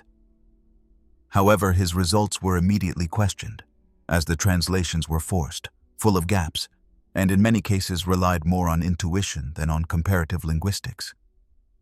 Other researchers, in their eagerness to decipher it, fell into similar errors, finding patterns where there may have been only an illusion of order, interpreting the illustrations as visual keys that ultimately led nowhere, or applying cryptographic decoding algorithms that, despite their sophistication, failed to translate even a single page coherently. What can be said with certainty is that the manuscript is not a modern forgery. Analysis of the paper and ink indicates an age between the 16th and 18th centuries, although some theorists argue that the original text could be older and was transcribed later. The illustrations, meanwhile, show contradictory iconography. Christian crosses alongside pagan symbols, soldiers wearing armor of various styles, architectural structures evoking different eras, and scenes that seem taken from apocalyptic texts. All this, far from clarifying the manuscript's origin, contributes to making it even more opaque, as if it were a symbolic palimpsest whose purpose was not to inform, but to veil a profound truth beneath layers of ambiguity. Some have suggested that the manuscript is a mystical work, created as part of an initiatory process, not meant to be understood by the casual reader, but by those who possess the esoteric key to unlock its language. In this view, the book would function more like a mental mirror than a conventional text. Its reading would be impossible for anyone who has not reached a certain degree of spiritual understanding. In fact, there are passages in the manuscript that seem organized as textual mandalas, with symbols arranged concentrically, which reinforces the idea that we are dealing with a ceremonial object rather than a documentary one. The other possibility, even more unsettling, is that we are faced with a completely lost language, a tongue that left no trace other than this book, a voice torn from history by time and destruction. In that case, the Rohonc Manuscript would be a testimony of an entire culture erased from memory, a solitary window into an extinct worldview that, for some reason, survived encapsulated in paper while everything else was swept away by wars, empires, or religions. This hypothesis is difficult to sustain without additional archaeological evidence, but it is not entirely impossible. There are precedents in the history of lost languages rediscovered thanks to a single text, though always with some contextual anchor, which here does not exist. And then there is the less comfortable, but no less disturbing possibility that the Rohonc Manuscript was written by someone with a mind completely dissociated from conventional thought. Not a madman, as some have simplistically suggested, but a visionary, someone who constructed a personal, closed, hermetic symbolic system with its own internal logic, like a kind of parallel linguistic universe that was never shared or explained to anyone else. There are artists who have done this with images. The Rohonc Manuscript could be the textual version of that compulsion to create a tailor-made world, with its own rules, its own metaphors, and a syntax designed not to communicate, but to sustain a private mental structure.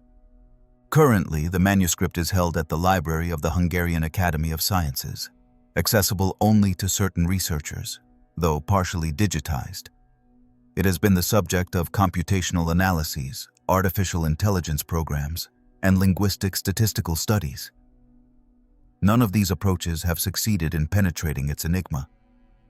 The symbolic density of the text, its deceptive regularity, and the ambiguity of its illustrations keep at bay any attempt at definitive interpretation.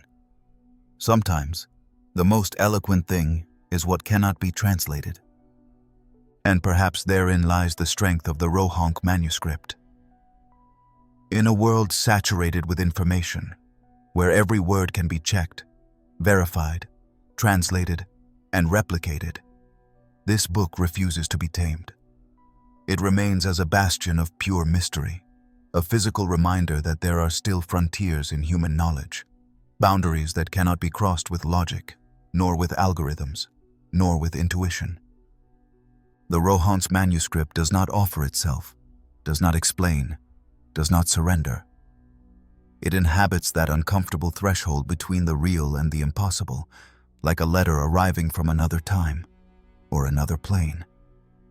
And perhaps, in its refusal to be understood, it is fulfilling its true function, not to teach nor to reveal, but to remind us that there are still closed doors, and that mystery, the true mystery, does not need to be solved to be valuable. It only needs to exist, to endure, to look at us silently from the paper with symbols that speak no language, but whisper something that deep inside we recognize. The stone rings of the Sahara, in the heart of a desert that seems motionless since the beginning of time, where the wind shapes the sand as if still remembering extinct forms, and the horizon is a solid and endless sea. There exist structures that challenge the notion of geological coincidence. These are circular formations scattered in remote areas of the Sahara, particularly in Mauritania, Algeria, and Libya, although they have also been reported in regions further south such as Mali and Niger. At first glance from the ground, they may go unnoticed, as they do not rise much above the surface. But seen from the sky, through satellite images, these figures reveal their true scale. Concentric stone rings, some more than 100 meters in diameter, perfectly outlined and, in many cases, aligned with one another with a precision that suggests planning. These so-called stone rings of the Sahara are not isolated structures. There are dozens, possibly hundreds, many still formally uncatalogued. Some are made up of a single row of rocks arranged in a circle. Others show multiple rings with evenly spaced points, and the most complex have passages connecting them to other nearby formations.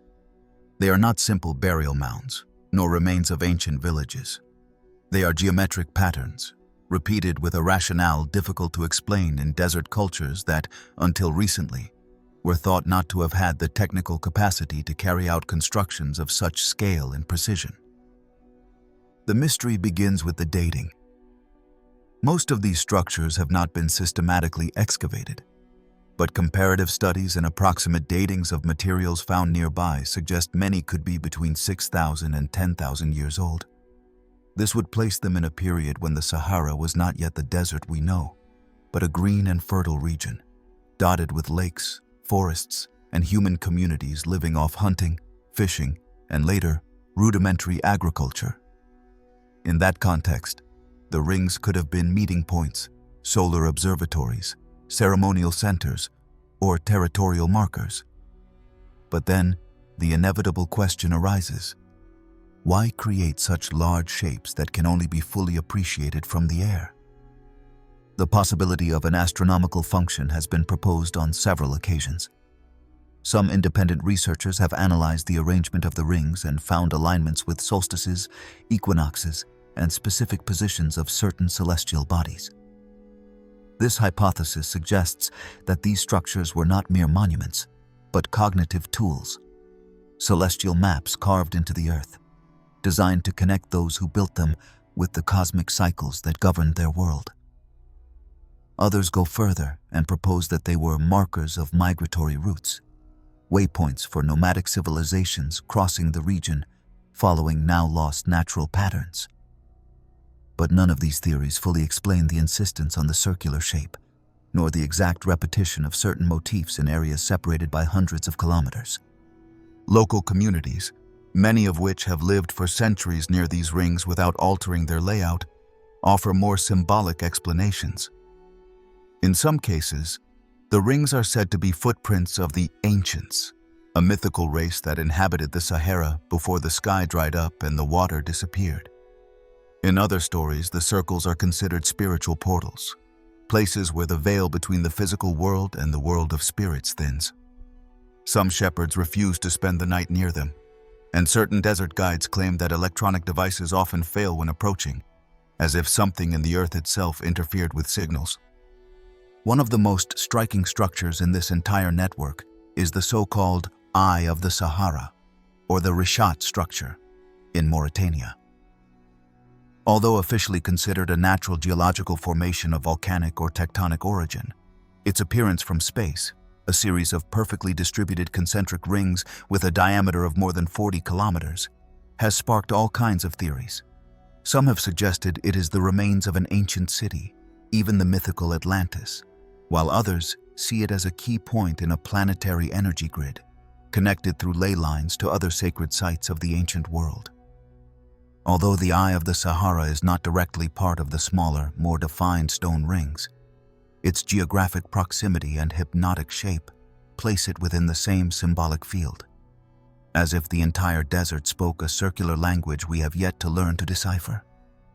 The problem with these structures, as with many other archaeological enigmas, is that formal study has been scarce and fragmentary. The vastness of the territory, the extreme desert conditions, and the lack of institutional interest have prevented deep and systematic investigation. In many cases, existing knowledge comes from satellite images, local testimonies, and preliminary analyses that barely scratch the surface of the mystery. Some archaeologists argue these are simply livestock enclosures or remnants of scattered settlements, but these explanations seem weak when faced with the geometric regularity of the rings, their monumentality, and their organized dispersion over hundreds of kilometers. Some alternative researchers have proposed that these constructions respond to an energetic logic. According to this view, the rings would have been strategically placed over points of terrestrial energy, taking advantage of the geology and magnetism of the terrain to create resonant fields affecting perception, health, or even states of consciousness of those participating in rituals inside them. Although this idea lacks academic support, it has been explored in other contexts, such as Stonehenge, the Nabta Playa circles, or certain areas of South America, where ancient cultures seem to have advanced knowledge of the subtle properties of their environment. The truth is that the Sahara was not always a silent wasteland. Thousands of years ago, it was a mosaic of cultures, languages, and mythologies that left faint, almost erased traces in dust and rock. The stone rings could be the last whispers of that forgotten era, the geometric testimony of a worldview that perceived time and space as circular, like a perpetual cycle rather than a straight line. Their message, if it can still be heard, may not lie in the material content of the stones, but in the very act of observing them, of recognizing that something was left there for us, not to be used, but to be remembered. And so the stone rings of the Sahara remain, unaltered, ignored by the major headlines, silent like the sand that partially covers them, yet persistent, visible from the sky like eyes looking upward, seeking in the stars the answer we still do not know how to formulate. Because perhaps their function was not to point to something external, but to teach us to see, to observe the hidden patterns in the world, to understand that sometimes the circle is the only possible way to name the eternal. The inverted ziggurats of Iran. On the vast plateaus of Iran, where time seems to coagulate in the cracks of the earth and the eroded mountains whisper forgotten names, lies an enigma almost completely absent from history books, an architectural anomaly that defies both logic and the known chronology of the ancient Near East. I am referring to what some archaeologists have cautiously and uneasily begun to call the inverted ziggurats. Underground formations carved into living rock, stepped, symmetrical, descending, which reproduce with surprising precision the architectural pattern of Mesopotamian temples, but in reverse, as if they were designed not to lead to the sky, but into the bowels of the earth. These strange complexes are mainly scattered in remote regions of southwestern Iran, in areas where erosion and landslides have exposed formations that would have previously remained sealed beneath meters of rock. Some of these sites have been explored unofficially by independent researchers, hikers, and locals who have documented tall chambers, descending levels connected by ramps or stairways, and in some cases, what appear to be walls perfectly cut with tools unknown for the era to which their construction is officially attributed. So far, the academic community has offered generic explanations, attributing them to cisterns, mines, or war shelters. But none of those theories withstand prolonged scrutiny. The more complex structures reveal design patterns that evoke the steppe temples of Ur, Nippur, or Choga Zanbil, with successive platforms that do not rise but descend toward a central chamber located at the lowest point, as if the ultimate goal of the architecture was to reach something beneath the surface, something that had to remain hidden, safeguarded, or perhaps contained. The material these chambers are carved from is neither soft nor easily manipulated. It is compact limestone, and in some cases granite, which makes the level of precision observed in their angles, the regularity of their steps, and the exact orientation of certain passages even more astonishing. Passages that seem to be aligned with celestial points, which are no longer where they once were. One of the most studied sites, although semi-clandestinely, is located near Behbahan, at the foot of an unnamed hill that reveals no particular sign at first glance. Approached from certain angles, however, it reveals an almost invisible opening, a vertical crack leading to a corridor spiraling down more than 30 meters. Inside, there is an octagonal chamber with smooth walls covered in marks that correspond neither to cuneiform writing nor any recognized regional symbolism.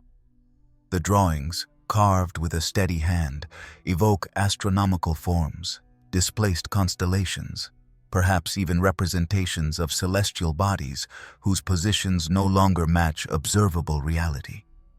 It is precisely this cosmic misalignment that has sparked the greatest controversy among the few researchers who have accessed these places.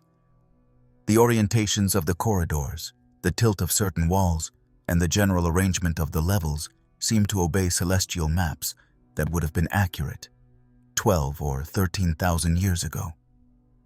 This implies that those who designed these places not only possessed an advanced understanding of the celestial vault, but also a historical memory dating back beyond the invention of writing, cities, or any officially recognized civilization. This possibility has led some to suggest that the inverted ziggurats could belong to a mother culture, even earlier than Sumer, whose worldview conceived the earth not as something dominated from above, but as an organism to be penetrated, understood from within. In this sense, the inversion of the ziggurat takes on a deeply symbolic meaning. If Mesopotamian temples were designed to bring man closer to the gods of the sky, these underground temples might have had the opposite purpose, a search for hidden knowledge, for origins, for the ultimate roots of existence, not in the heavens, but in the depths of the earth. Some cultures have held that the divine does not dwell solely in the sky, but also at the center of the earth, in the dark womb of the world.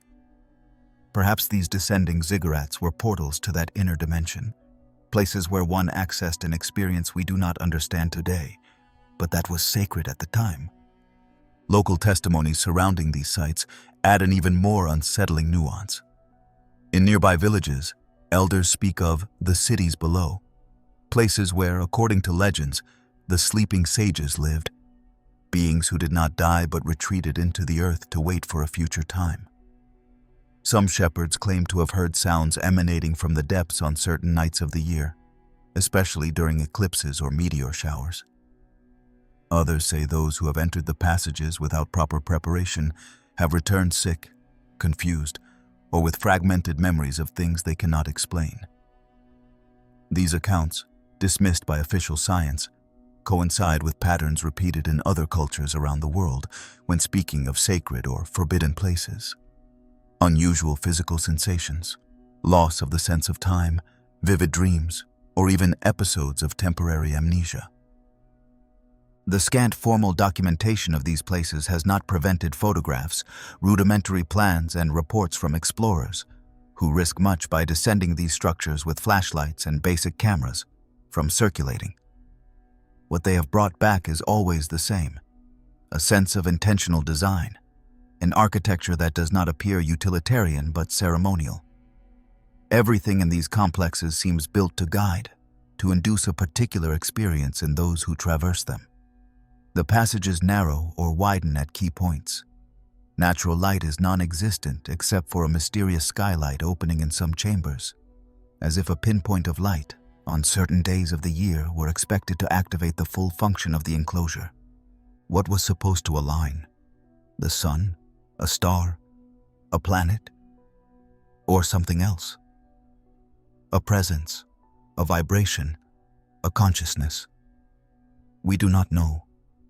What we can affirm is that the inverted ziggurats of Iran were not carved at random, nor out of practical necessity. They were designed with an intention that transcends technical understanding and points to a worldview we have yet to decipher. A vision of the world in which the sacred is not above us, but within, beneath us, in that territory where geology, symbolism, and spirituality converge. The fact that these sites are still not included in official records, have not been declared heritage, nor subject to systematic excavations, is perhaps the clearest symptom of their power. Because when something threatens to rewrite history from its foundations, the easiest thing is not to deny it, but to ignore it, to cover it with silence, to wait for the dust to do its work. But there are things that cannot be buried forever, and as long as the stones remain there, carved in descending symmetry, drawing stairways toward a center we still do not understand, the mystery will keep beating. Perhaps one day someone will dare to descend to the lowest level and turn on the right light at the precise moment. Perhaps then we will discover that what lies beneath the earth is not the past, but the key to what is yet to come.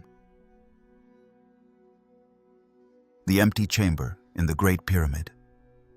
At the heart of the Giza Plateau, where the desert horizon is abruptly interrupted by the perfect lines of a geometry that defies time, stands a structure that, despite having been studied for centuries, still holds silences deeper than any of its corridors.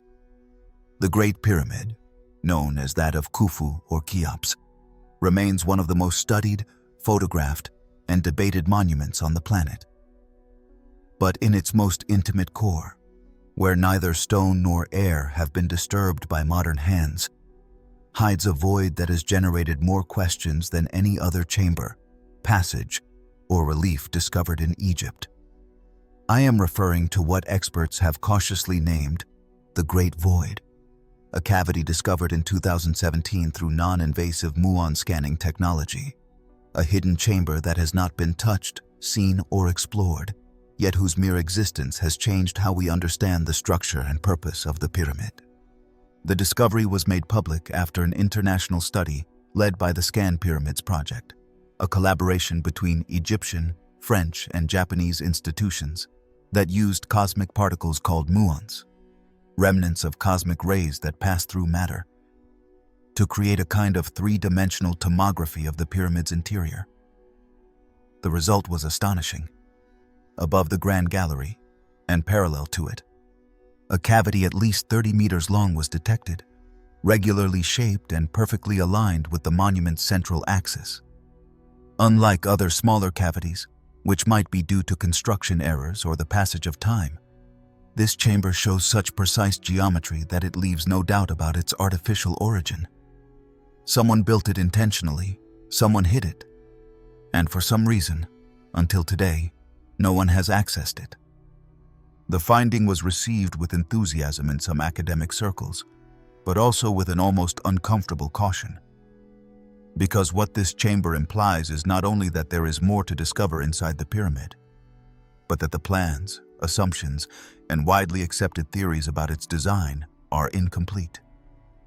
The traditional narrative states that the Great Pyramid was built as a tomb for Pharaoh Khufu around 2,500 years before our era, and that its three internal chambers, the King's Chamber, the Queen's Chamber, and the Subterranean Chamber, represent the entirety of the building's functional design.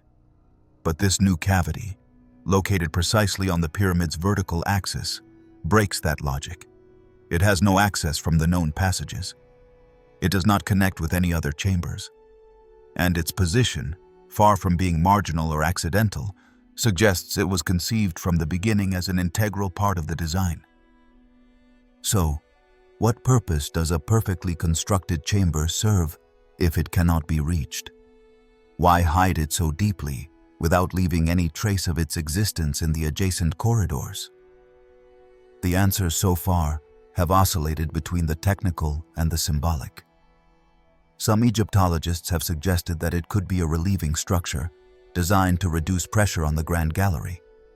But that explanation, while functionally possible, does not justify the volume or the regularity of the cavity. A 30-meter chamber, precisely shaped and without access, does not seem to be a simple structural measure. And if it were, why does it not appear in any other pyramid from the same period? Why are there no known parallels? The location of the Great Void is also key. It is aligned with the King's Chamber, one of the most symbolically charged areas of the entire structure.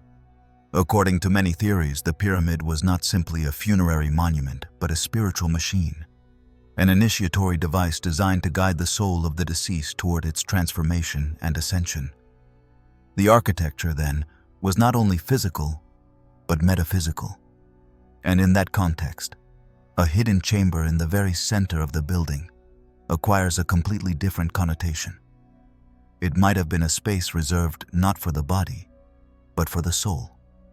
Not for the living, but for that which cannot be named. Some alternative scholars have suggested that this chamber could contain relics, artifacts, or even documents sealed since the original construction of the pyramid. In their interpretation, the pyramid was not only a monument, but also a vault, a capsule of knowledge deliberately sealed, designed to protect its contents for millennia until humanity was ready to receive it. This theory, considered fanciful by traditional archaeology, however, has not been entirely dismissed. Because the fact is that we do not know what is inside that chamber. And everything we could say about its function is nothing more than hypothesis. Hypotheses that, in any other structure, could be tested by direct excavation. But not here. The pyramid, with its immovable majesty, does not allow itself to be violated easily. Physical access to the Great Void has been a topic of debate since its discovery.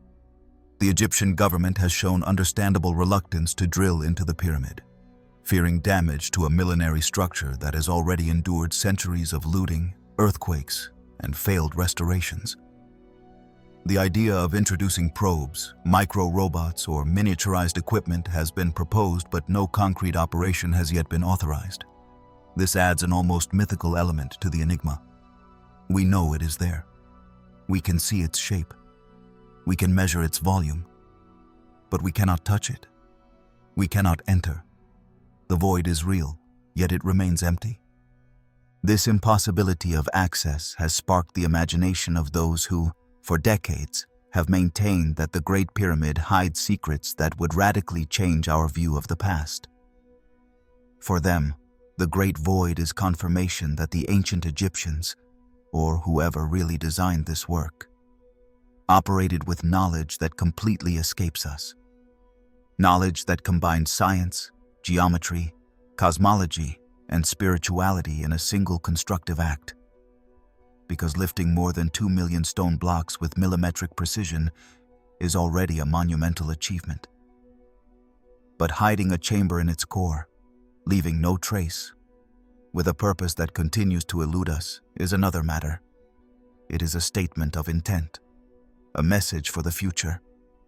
And perhaps that is the ultimate function of the Great Void. Not to store something, but to provoke something. Perhaps its silent presence is designed not to contain, but to summon. To awaken in us a question that goes beyond archaeology, beyond history, even beyond Egyptology itself. A question that, having no immediate answer, forces us to look at the pyramid again. To reconsider what we think we know. To sense that the past is not closed.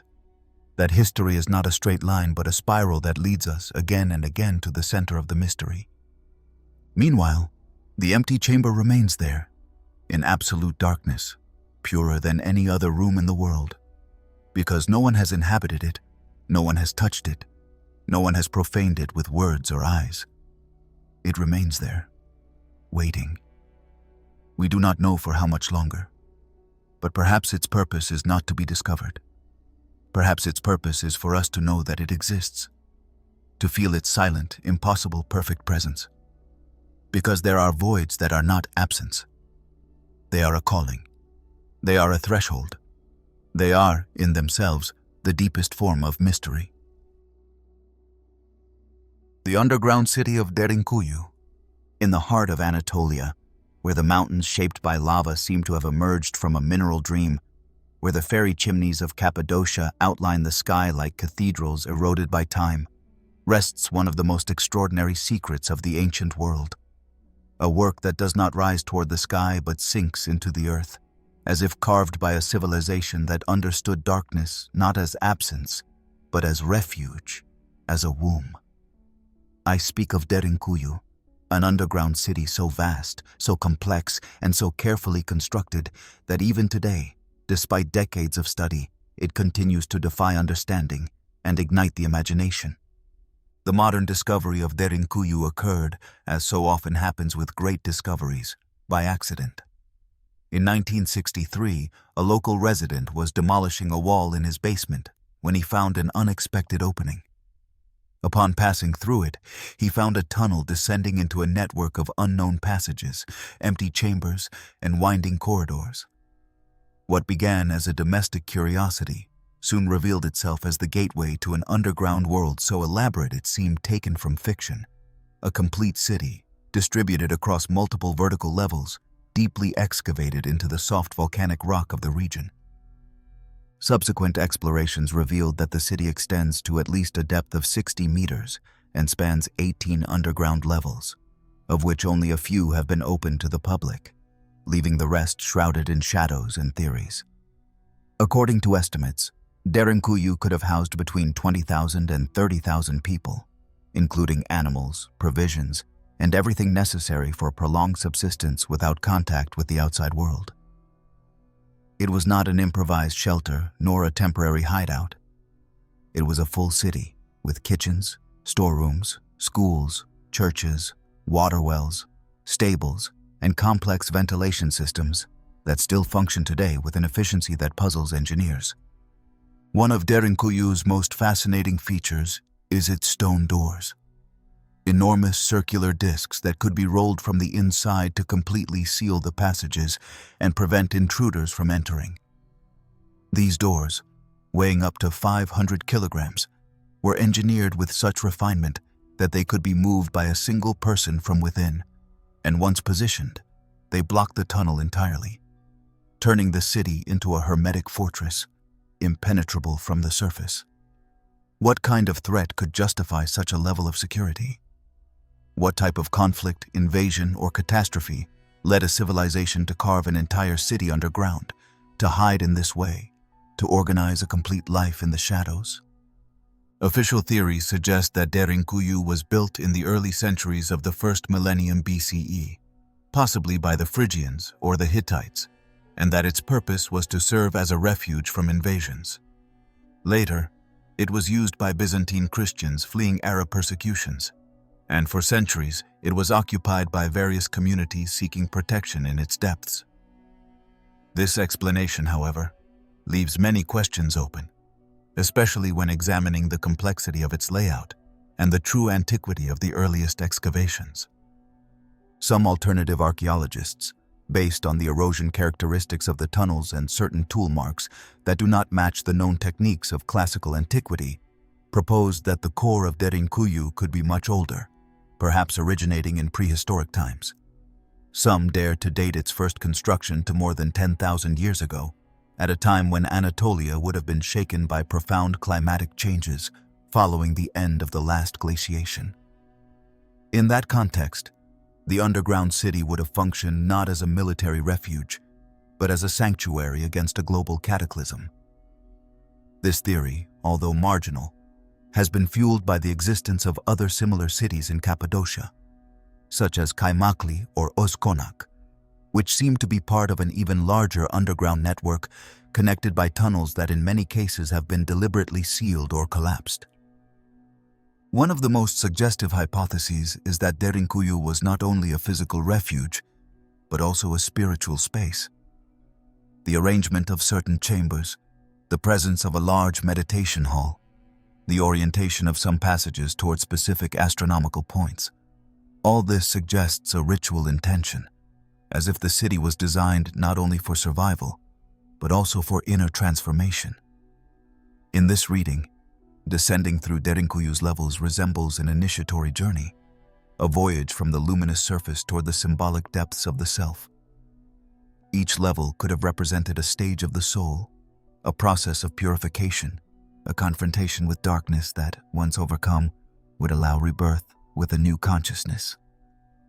There are those who relate Derinkuyu to the universal myths of the underworld, the caves of heroes, entrances to Hades, the caverns of sages. In the worldview of many ancient peoples, true knowledge was not found in elevated temples, but in subterranean chambers, where contact with telluric forces allowed access to hidden dimensions of the universe. In this framework, Derinkuyu would be much more than a hidden city. It would be a stone library, an architecture of the soul, a spiritual machine carved in rock to preserve something meant to survive the collapse of the outer world. Meanwhile, what has already been discovered of Derinkuyu barely scratches the surface of its mystery. The deepest levels have not yet been opened. Tunnels connecting to other cities remain unexplored. Symbols carved on some walls have not been deciphered, and the oral stories passed down in nearby villages speak of even deeper levels. Sealed chambers that no one has dared to open. It is said there are spiral passages descending to places where the rock changes texture and color, as if beneath the city there were another type of structure, older still, quieter, more forgotten. Derinkuyu remains alive. Its tunnels breathe the same air as millennia ago. Its walls have heard footsteps, prayers, cries, silences. It does not rise toward the skies to be seen. It does not seek glory or monumentality. It does not impose nor display itself. It hides. It protects. It waits. Because perhaps its purpose was not to be inhabited, but to be found, to be remembered, to be understood not as a simple refuge, but as a message, one we still do not fully know how to read. And while the modern world continues to spin with its superficial noise, Derinkuyu waits in the depths, with its empty chambers, its passages breathing dust and secrets, its geometry intact, perfect in its mystery, as if knowing that someday, in some future era, we will descend its stairs again with new eyes, with different questions, and then, perhaps, the city will finally speak to us. Not with words, but with the only thing it has never ceased to offer, its dense, dark silence, full of meaning. The Lady in Blue of Spain. In the most unexpected folds of history, there are stories that challenge the timeline and seem to weave reality with threads that belong more to myth than to facts. One of these stories arises in 17th century Castile, within convent walls, in the heart of a Spain torn by wars, faith, empire, and the Inquisition. It is the story of a woman who, without ever leaving her cloistered cell, is said to have crossed the Atlantic more than 300 times to preach the gospel to tribes that had never seen a European face. A figure, dressed in a blue habit and surrounded by an aura of holiness or mystery, depending on who tells it, was recognized both in missionary chronicles of New Mexico and in inquisitors' diaries, and whose existence still leaves a trail of unanswered questions today. Her name, real or transformed by legend, was Sister Maria de Jesus de Agreda. But in the deserts of the American Southwest, she was known as the Lady in Blue. Born in 1602 in the small town of Agreda, in the province of Soria, Maria Coronel de Arana entered the Franciscan convent founded by her own family at a very young age, and there she remained for the rest of her life, dedicated to withdrawal, prayer, and contemplation. However, the testimonies gathered during her life, and even more so after her death, tell of experiences that go far beyond daily devotion. From an early age, she claimed to have visions of Jesus, the Virgin, and places she had never known. She spoke of distant lands, of people with copper-colored skin, of languages she had never learned, and of a mission that, she assured, was entrusted to her by divine forces, to bring the word of God to the peoples on the other side of the world. What is truly disturbing is that, while she said she lived these experiences from her cell, the Franciscan friars who evangelized the New Mexico region, thousands of kilometers away and without contact with her, began to receive reports from indigenous people who claimed to have been visited by a white woman dressed in a blue habit, who spoke their language, taught them Christian doctrine, and disappeared without a trace. The missionaries, puzzled, heard the same story again and again. The woman did not arrive on horseback or by cart. She did not walk nor float. She simply appeared. She spoke, instructed, and vanished. The similarity between these indigenous testimonies and Sister Maria's visions became so precise that the Franciscan superiors began to investigate the case. The Inquisition itself took notice. In a series of interrogations, meticulously recorded, the nun explained that she had never physically left the convent, but that, through what she described as bilocation, her soul or spirit was transported, by divine will, to the new world, where she could speak, listen, and teach as if her body were there. She affirmed that God allowed her to cross space without moving, and that her visits were not dreams or imaginations, but real, lived experiences, as vivid as any other. The phenomenon of bilocation, although considered by mystical theology as possible, though extraordinary, had never been documented in such detail, much less with witnesses separated by an ocean. The indigenous peoples of what is now the southwestern United States offered descriptions so exact that they caused amazement even among skeptics. They said the woman spoke to them of the Christian God, brought peace, sometimes appeared covered in light, and foretold the arrival of the missionaries, recommending that they listen to them. Some even began to build crosses and rudimentary places of prayer before the first friars arrived, following the instructions of this figure that only they saw. The Inquisition, investigating Sister Maria, found no heresy or imposture. The woman appeared humble, consistent, and deeply convinced of her visions. Moreover, she sought neither fame nor recognition. In fact, she begged that it not be spoken of. For her, this was part of her spiritual mission and not a supernatural phenomenon worthy of public attention. But the coincidence between the indigenous accounts and the nun's writings forced many to reconsider what is possible and impossible. The matter gained such notoriety that even King Philip IV took a personal interest in the figure of the Lady in Blue. He maintained correspondence with her for years, seeking spiritual advice and consulting her on matters of state. The nun, without leaving Agreda, became an advisor to the throne and a silent, influential figure in the religious landscape of the empire. Her most famous written work, The Mystical City of God, is an extensive theological and mystical narrative about the life of the Virgin Mary, but among her letters and notes are numerous veiled references to her bilocation experiences, her soul journeys, and the people she visited beyond the sea. After her death in 1665, the fame of the Lady in Blue did not disappear. On the contrary, it multiplied. In the New World, her image was adopted as a sacred figure by several native peoples. In Spain, her body was exhumed decades later and found incorrupt, which fueled her legend. The Church promoted her beatification cause, but the process has been intermittent, suspended and resumed several times, partly due to the complexity of her figure. Too mystical for official criteria, too miraculous to be easily accepted without skepticism. Today, the mystery of Sister Maria de Agreda remains open. The historical connections are hard to deny. There are documents, dates, letters, testimonies. But the interpretation of these facts remains suspended in ambiguous territory. Was it all a case of extraordinary spiritual projection? An inexplicable synchronicity between religious visions and indigenous accounts? Or could there have been an even stranger, more radical phenomenon where the limits of body, soul, and time itself collapse?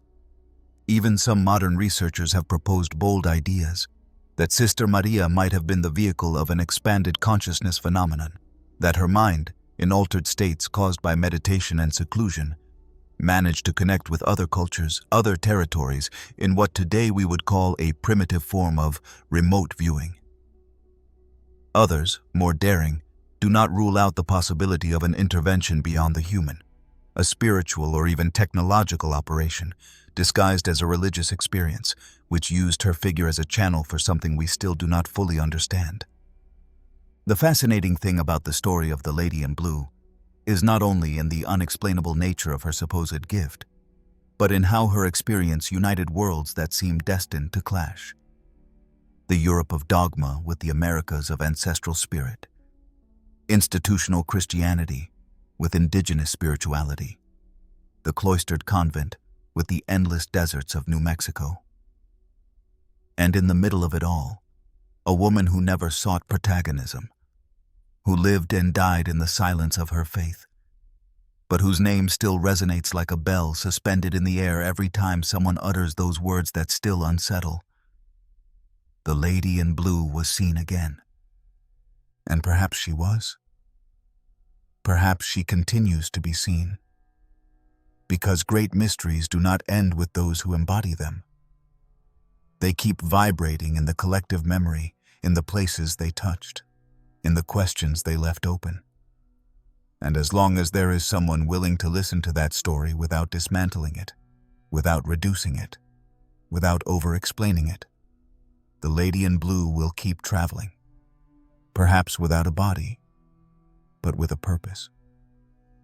Perhaps not to teach a doctrine, but to remind us that there are paths not walked by feet, but by consciousness. Paths that cross invisible oceans, like her, quietly, but leaving a mark. The Throne of the Gods in Armenia. In the ancestral mountains of Armenia, where the stone silently holds the memory of civilizations that left no name, and the landscape's reliefs seem to speak in an extinct language, there exists an enigma carved into the rock that has survived the passage of empires, religions, cataclysms, and centuries. At a considerable altitude, nestled on a steep slope of the Gegama Massif, rises a formation that, although natural in appearance, has been altered by human hands from an antiquity impossible to pinpoint, transforming into a stone throne whose scale, location, and orientation defy conventional explanations. This seat, known by some as the Throne of the Gods, is not a simple bench or carved altar, but a structure of colossal proportions suggesting a ceremonial, astronomical function, or perhaps something much older and more unsettling. The Throne of the Gods is located southeast of Lake Sivan, in a mountainous region that has been relatively unexplored by traditional archaeology due to access difficulties and the extreme conditions of the environment. Local shepherds have always known it, point to it with respect, and refer to it as a sacred, untouchable place where ancestral spirits still dwell. The throne is oriented toward the sky, as if waiting for a celestial figure, or as if it were the place from which a superior presence was meant to contemplate the earth. Its backrest measures more than 4 meters in height, and the seat, a perfectly smoothed surface on granite, feels as though it was polished not with rudimentary tools but by technology capable of shaping stone with surgical precision. The geometric details of the whole indicate it was not the result of random erosion nor accidental intervention. The base of the seat is elevated from the surrounding terrain by a stepped platform vaguely reminiscent of Mesopotamian ziggurats, or pre-Incan altars. Around it, arranged with disconcerting symmetry, are other vertical stones that seem to form a deliberate pattern, possibly a solar calendar or astronomical marker. This hypothesis has been proposed by researchers who have studied the site during equinoxes and solstices, moments when certain rays of sunlight align with specific grooves on the throne and adjacent stones, creating visual effects that can only be understood as part of a greater symbolic conception. What fascinates and puzzles the most about the throne of the gods is the absence of archaeological context to support it. There are no temple ruins nearby. No remains of dwellings, tombs, or inscriptions have been found to link the place to any known civilization. Yet, the antiquity of the erosion on the stone suggests it has been there for millennia, exposed to wind and ice, and that its construction could date back to an era so remote that we have no historical records to shed light on its creators.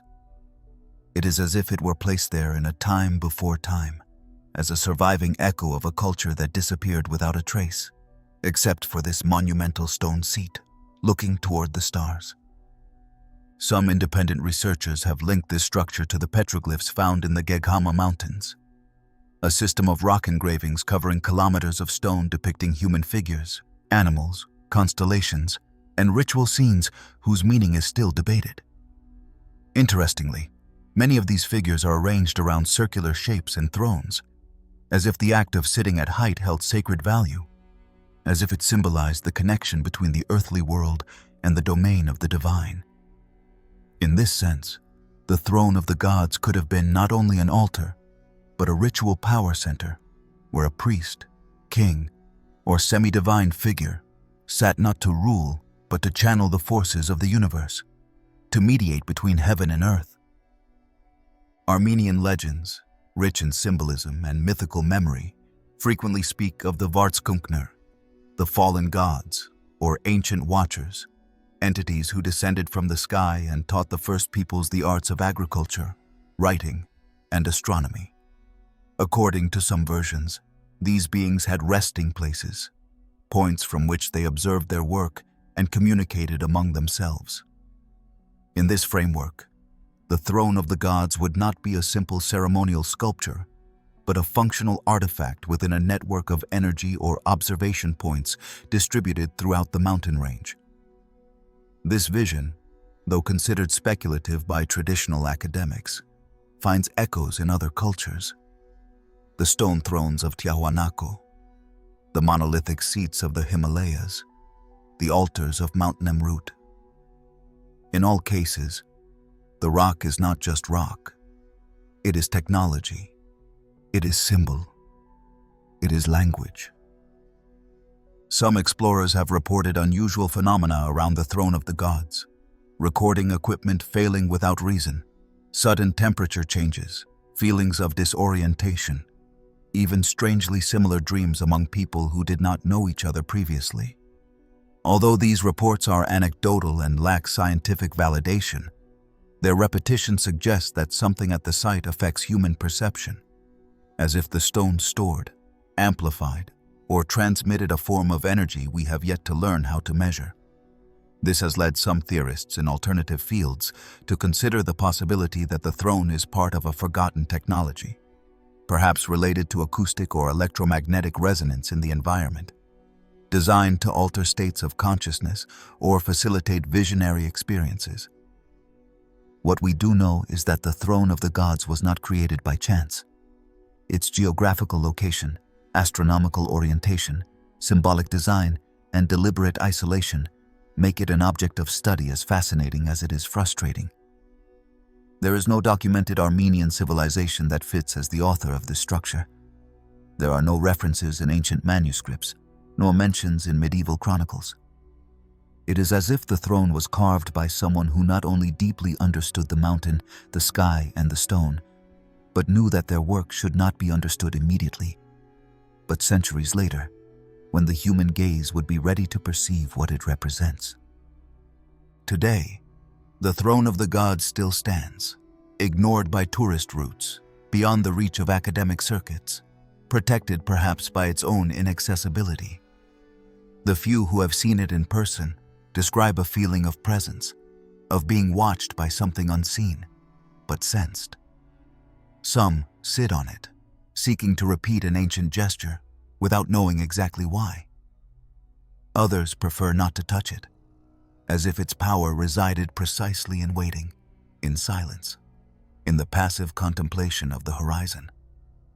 And perhaps that is its message, that not everything is made to be used, nor understood, nor explained immediately.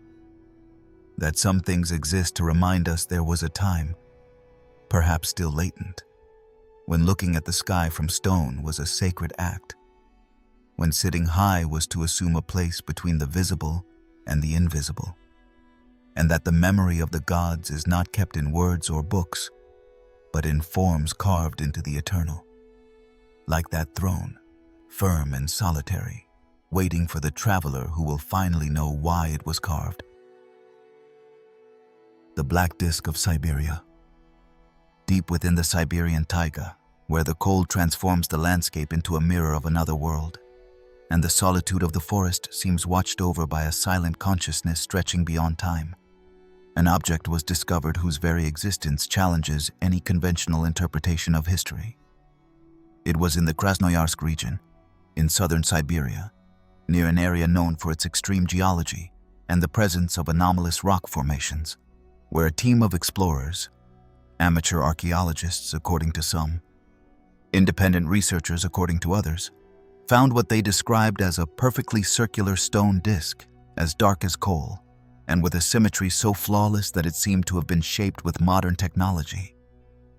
The object was quickly nicknamed the Black Disk of Siberia, and although its discovery was never widely reported in official media, it began to circulate among specialized circles, alternative research forums, and fringe publications, where the initial amazement was accompanied by a growing sense of unease.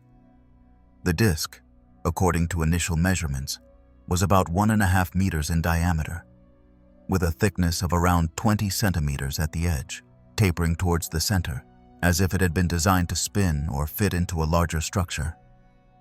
Its surface also showed concentric markings that did not seem to be the result of natural wear or rudimentary carving, but rather of a sophisticated, precise, intentional mechanical process. At first glance, it looked like a piece of fossilized machinery, a relic from a civilization with technical knowledge far beyond what is attributed to any prehistoric culture. Its composition, according to the few analyses that have been released, was not uniform, an unusual mixture of mineral materials, including a high percentage of mica and an extremely dense type of basalt, with metallic inclusions that, under a microscope, showed hexagonal patterns that have yet to be satisfactorily explained. Some fragments of the disk contain traces of uncommon alloys, similar to those used in modern aerospace technologies, which sparked a domino effect of questions difficult to address within the usual academic framework. The mystery deepened when considering the very location of the find. The Krasnoyarsk area, known for its seismic activity and tumultuous geological history, has been the scene of several inexplicable events over the centuries. From reports of lights in the sky to magnetic disturbances and temporary disappearances of migratory animals, the terrain seems charged with an energy that native peoples, particularly the Evenki and the Yakuts, have revered and feared since time immemorial. Their legends speak of objects fallen from the sky, of gates to the other world, and places where time stands still. In this symbolic context, the black disk seems to fit too well, as if the myth had been waiting for the discovery. A bold theory, yet supported with surprising consistency by some researchers, proposes that the disk was not a decorative object or ceremonial piece, but part of a larger mechanism, possibly linked to a forgotten or deliberately buried technology. According to this hypothesis, the disk would function as a component of an energy system based on resonance or vibration, capable of generating high-intensity electromagnetic fields. Some tests conducted on-site indicated that applying certain sound frequencies near the disk produced slight disturbances in electronic devices, such as sudden interference or unexpected discharges. Although these experiments were not replicated under controlled laboratory conditions, they were enough to fuel speculation.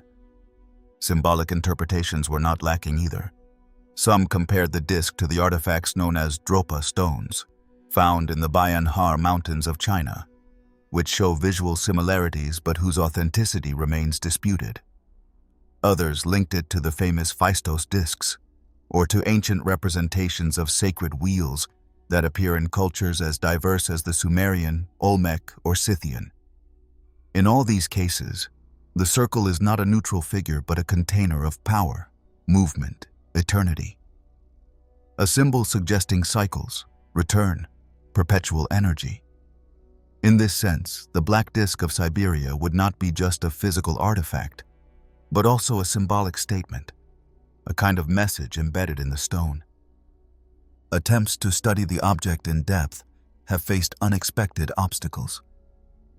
The disk was initially moved to a local facility for analysis, but then disappeared from public records.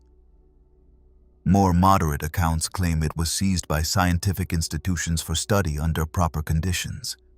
The more skeptical say it was confiscated by Russian military authorities and transferred to an unknown base, likely because it was considered of strategic interest. The most extreme theories assert that the object, once removed from its original location, caused a series of geophysical disturbances in the region, which is why its study was silenced. Meanwhile, the area where it was found remains restricted, officially for ecological conservation reasons. But some claim there are still other disks buried, fragments of a broader technology scattered across Siberia, like pieces of a cosmic puzzle.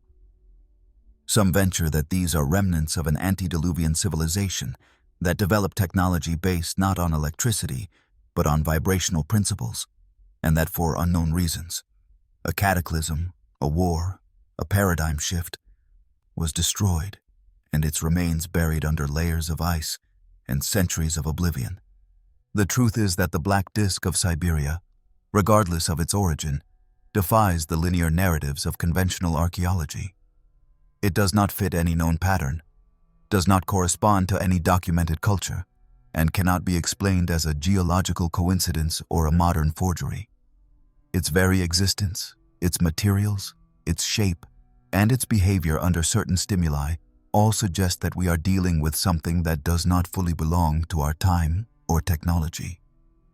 Something that perhaps was placed there not as an ornament or a weapon, but as a sign that there was once forgotten knowledge, a wisdom that combined science and symbolism, stone and frequency, the material and the energetic. A knowledge that still whispers from the edges of the world, from places where the cold freezes even memory.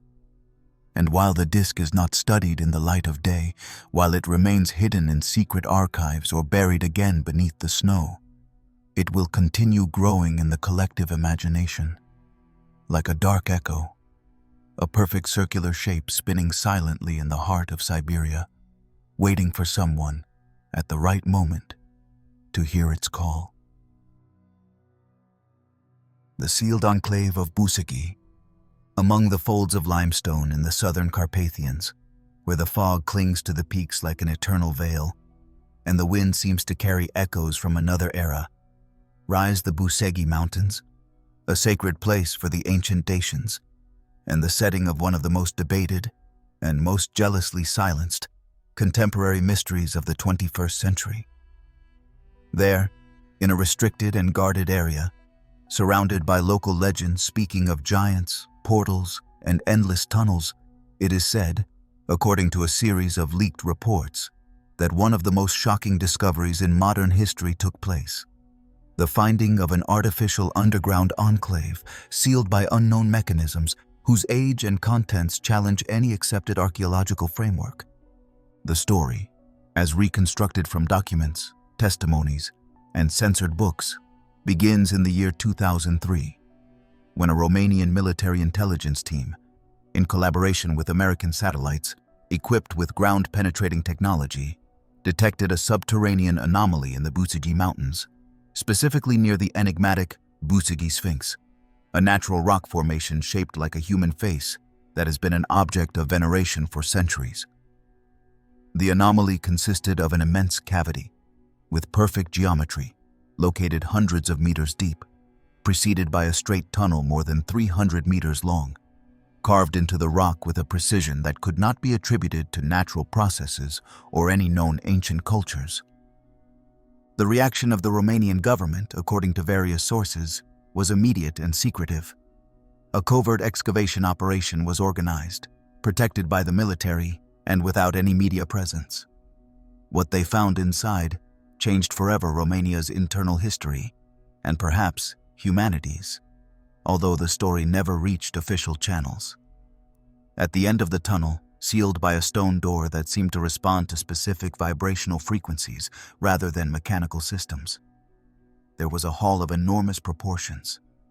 An underground dome more than 100 meters wide by 30 meters high, with walls that were not bare rock but some unknown material, smooth to the touch, impossible to scrape or pierce, as if it were an intelligent or biotechnological compound.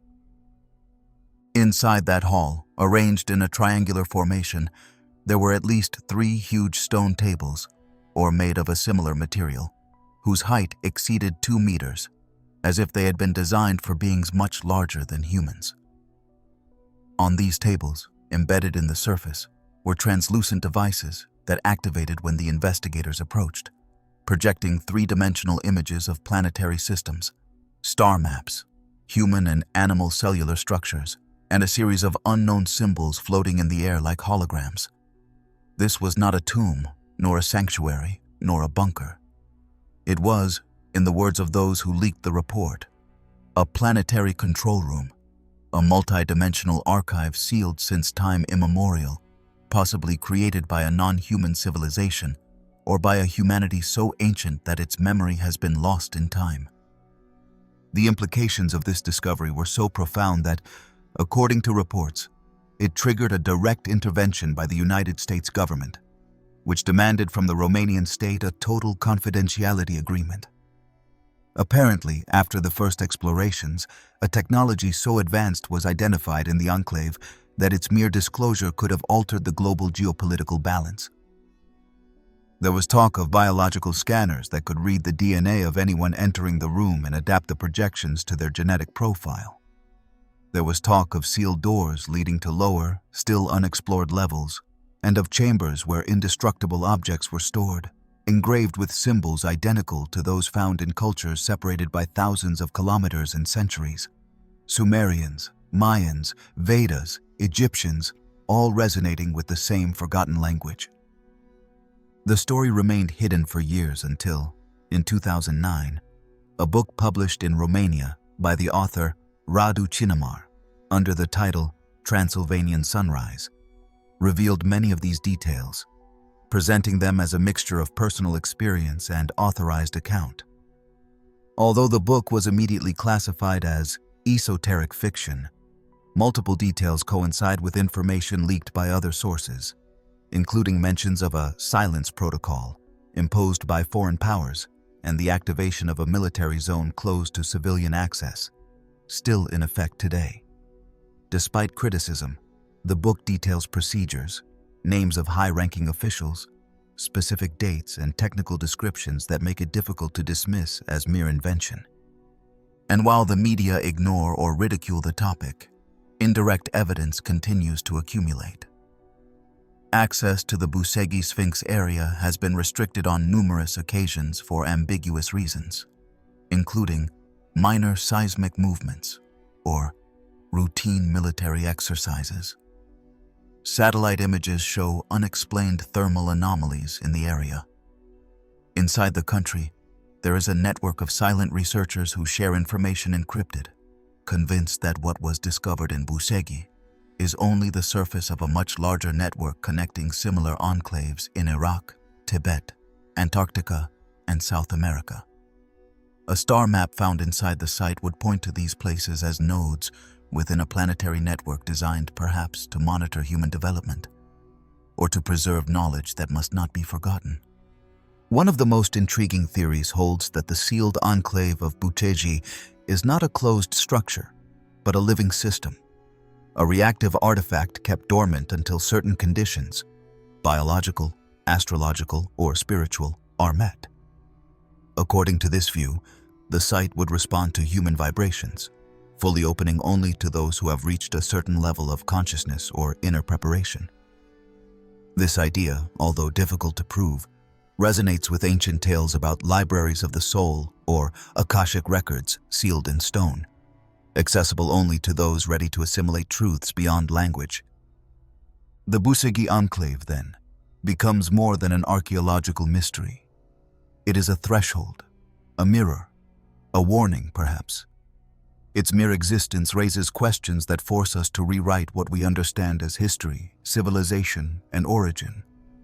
Because if what lies hidden in the mountains was built by someone tens of thousands of years ago, if its technology is still functioning, if its doors remain sealed, then we are not at the end of a historical process, but on the brink of something just beginning, something that has waited, and perhaps still waits. Today, the Bucegi Mountains remain there, motionless, covered by lenticular clouds that seem artificial, surrounded by legends and protected by official silence. But those who have been close, who have felt that strange vibration in the air, who have dreamed of a hall beneath the earth lit by a light without source, know that the mystery has not died, that it is alive, latent, sealed, as if the enclave were not a tomb, but a heart of stone, a heart that, when the time comes, could beat again. If these enigmas stirred your curiosity as much as ours, tell us in the comments which one left you speechless. Do not forget to subscribe for more deep explorations like this. The mystery is just beginning.